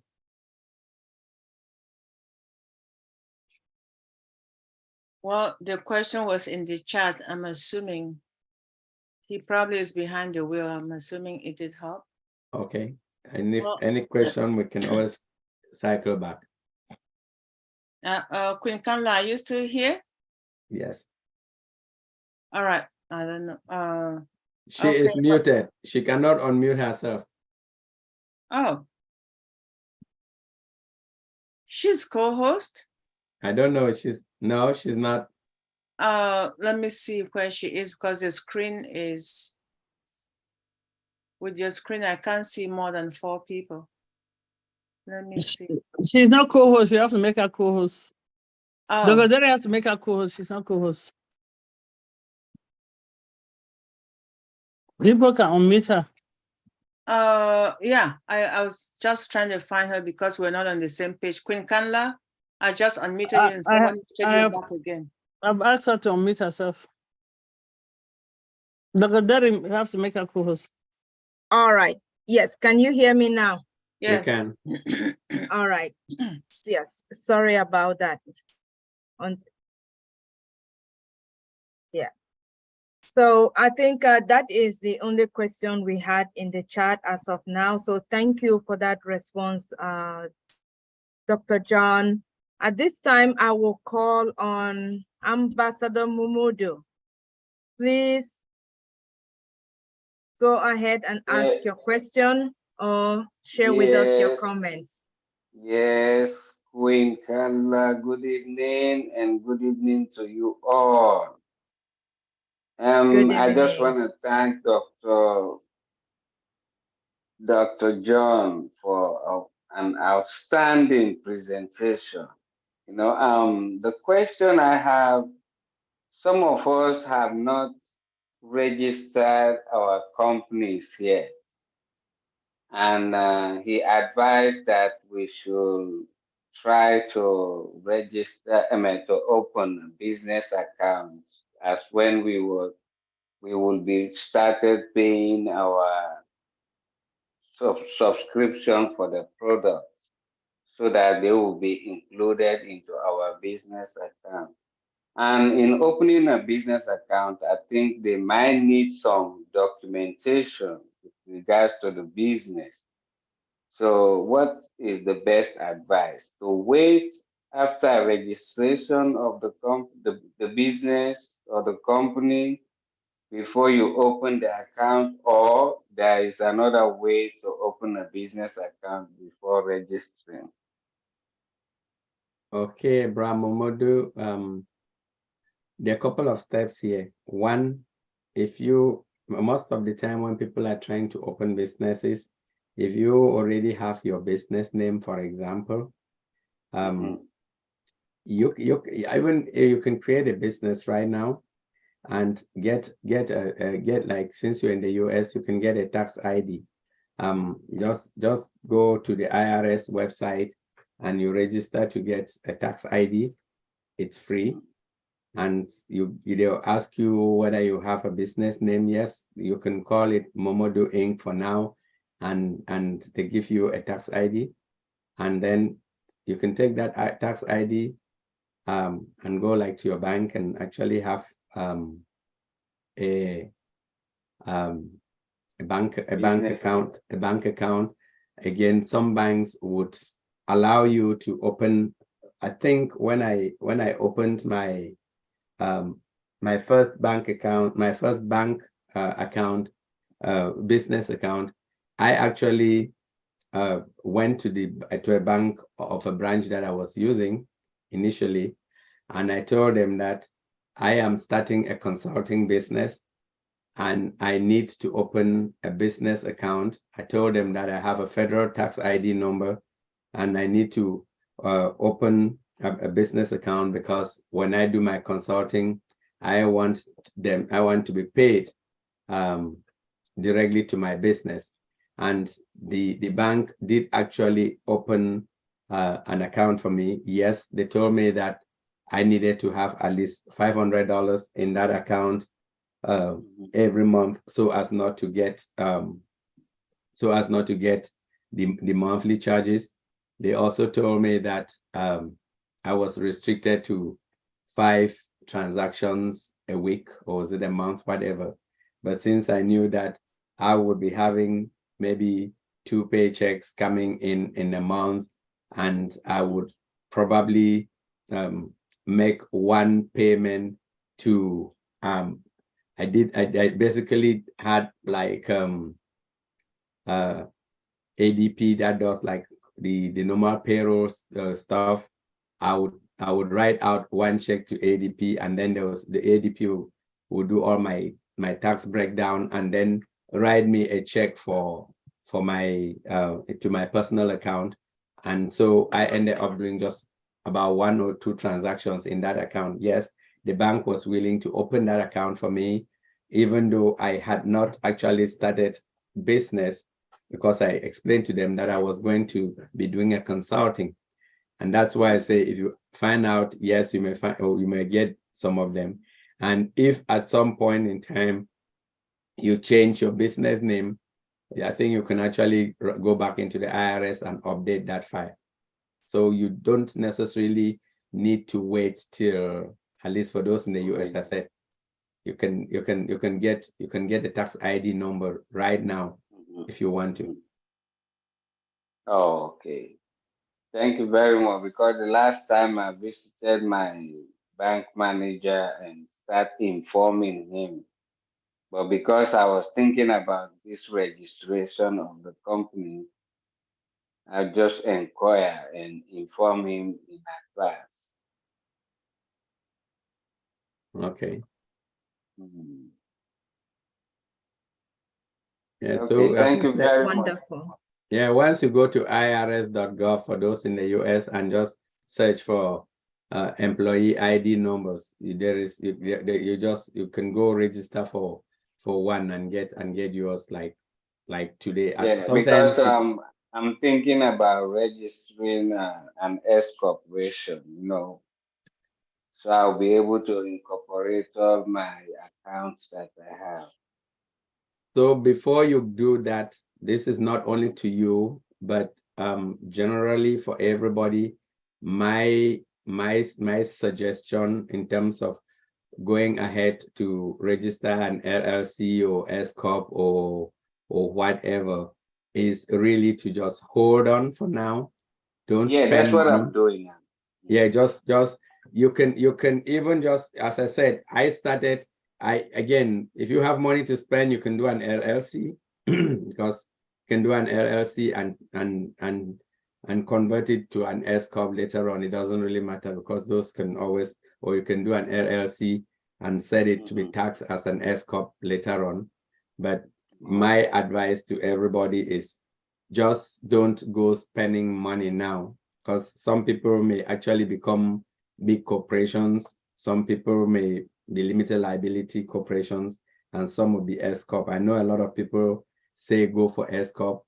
I will tell you, S corp has a lot more paperwork to get in before you set it up than an LLC.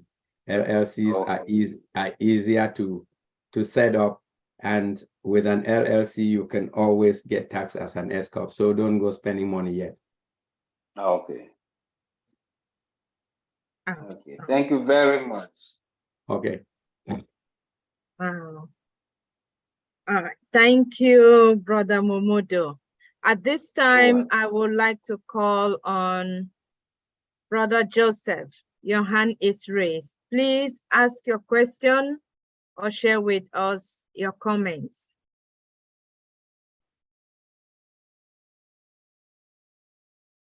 Queen Debbie, can you unmute Brother Joseph, please? Oh, Dr. Derek. Okay, it's okay now. Thank you, Dr. John. I have 2 questions. Okay. Following your example, for example, when you talked about the consultancy account, that was when you were doing it as an individual, or when you were doing it with other people and you had to pay them through the account. Secondly, if we open an account with we'll create a company, and we have, say, 3, 4, 5 accounts with ONPASSIVE. Can we group those accounts in under that business? Okay, Brajo, thank you. First one, and you asked whether the LLC that I set up as an S corp, or sorry, as an individual. Yes, my LLC at the moment is where we got just 2 people in that LLC now, as 2 of us as employees. But I have had a situation where at the end of the year, I actually had like 2 or 3 1099s that are issued to people, and you can, when you're dealing with say, I mean, again, I'm sorry if I'm more being US centric here, but I was using ADP to do my bookkeeping, and I actually had them set up to pay employees. I mean, it was not a huge amount. So whenever I had a 1099 that came from my consulting business, I put the 1099 into my business account. Then separately, ADP would run a payroll for as many people as I want to put in there. I mean, you're paying them per payroll that they create, as long as you have money in your account. And then they create either W-2s or 1099s for those employees. And they say, okay, if you're going to pay these 3 or 4 people this month, you need $10,000. And if you have those funds in that your business account, ADP just pulls that one transaction and they can distribute it. So yes, you can still have your company set up as your individual company, and you pay staff. That could be, let's say you even had somebody who was doing your laundry, somebody was doing your lawn, somebody who is doing, I'm just throwing examples here, and you want to pay them, you can still pay them and provide them with W-2s or 1099s using your individual business. And in my case, I am set up as an LLC, but I work with my CPA to make sure that I am taxed as an S Corp. So that's why I tell people don't go spending that money yet. The second question was, if you remind me. Yeah, my second question was, if you have multiple accounts with ONPASSIVE, can you group them under one business account? At the moment, that's my thinking, but I'm not going to do anything yet because Mr. Mufare had told us that at some point when we go live, we will be able to manage most of our accounts through one. So at the end of the day, if internally ONPASSIVE gives me that opportunity, I'm going to literally group my, personally, I'm just telling you my thinking may change tomorrow. I'm going to have my accounts. I'm going to have like 2 buckets of accounts. There will be the what I call the for-profit account, and there will be the non-for-profit account, and any accounts that I have earmarked specifically for charity, those are going to go into the for or not for profit, and those that are earmarked as for profit, they're going to get into one account. And if I then do any transactions out, yes, they will go into one business. And for some other people, they may choose other structures, for example, and those are some of the things I'm hoping that when we get the expert in the 4th quarter, he'll talk more about, is we may set it up as a holding company, and then that holding company has doing business as this and as that, and then you have like one holding company which manages everything. So there's still a bit more to that for now, but I would say for now, both options are available, and I just want to hold until maybe we see how ONPASSIVE is going to do it internally before I do anything external. If I may still ask another question, from what you said on the consultancy account, if you were, say for example, I'm just using what you said, that you pay somebody who is who's mowing the yard or who is working somewhere, is that considered as part of the business or personal? That's if I am now going out to work and that we talked about that a bit as to what qualifies as business expenses. So if I am, say if I have somebody and my business is ONPASSIVE, and now because I need to be doing a lot of work in ONPASSIVE, I talk with my CPA and they realize that instead of spending my 1 hour cutting my grass, I'll be making more money doing my ONPASSIVE work and pay somebody to cut my grass, and that is a legitimate expense that I can do, that I can claim. Then yes, I can actually pay that individual. But the specific individuals that I have paid to date were people that sort of helped me with the consulting. Most of them were 1099s, and only one did a short term that we chose to do a W-2. But the CPAs, that's where they really come in to tell you what is fair and reasonable. And I would say that when we talked about it, and I think the tax professionals in the house will probably help us to help us as to what are some of those elements that we can actually pay for as business expenses. Okay, thank you so much. Right. Wonderful. Thank you, Dr. John. We appreciate that. And a new question just came up in the chat, this time from Ambassador Pedro. Says, good night. I came in late, but I'm following excellent presentation. I have a question. I have a holding company that can work beside that. I have an account at a credit union. Can that work as well? He has a holding company that can work along with a, yeah, Can so work beside, yeah. if it's a holding company, then a holding company means that you can actually have like sub companies, sub businesses that fit into that holding company, and those sub accounts can have their accounts in separate banks.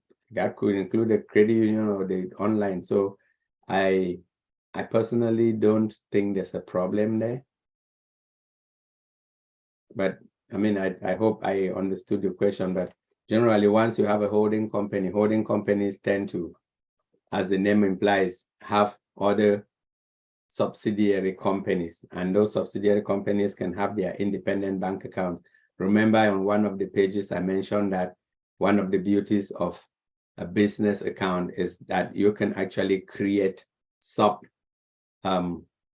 accounts to keep things clean. So if you have like a holding company and a holding company has like a dry cleaning business, you may want to keep the accounts of the dry cleaning business separate and still link it up to that holding company account.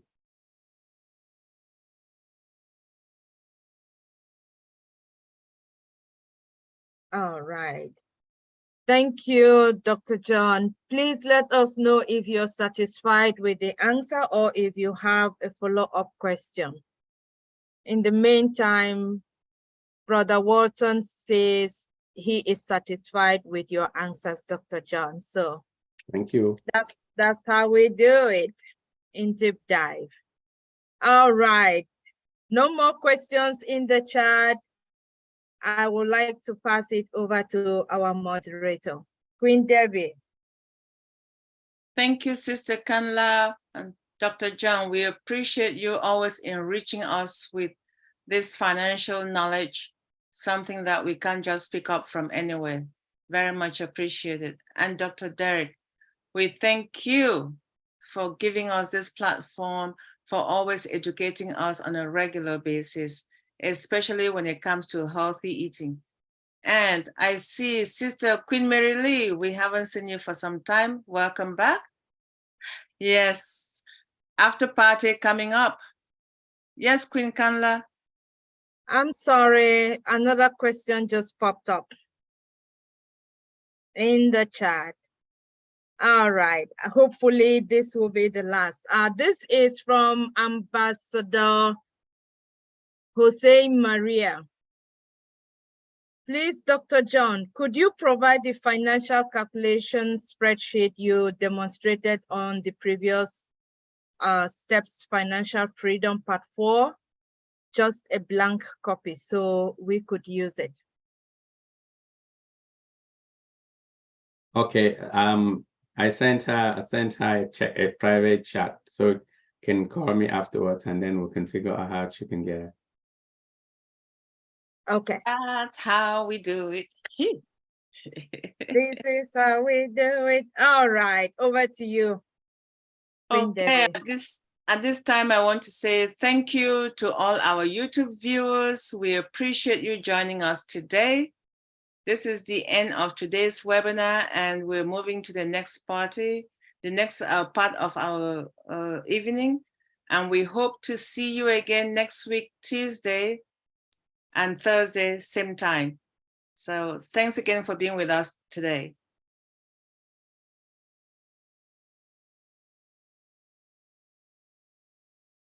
Dr.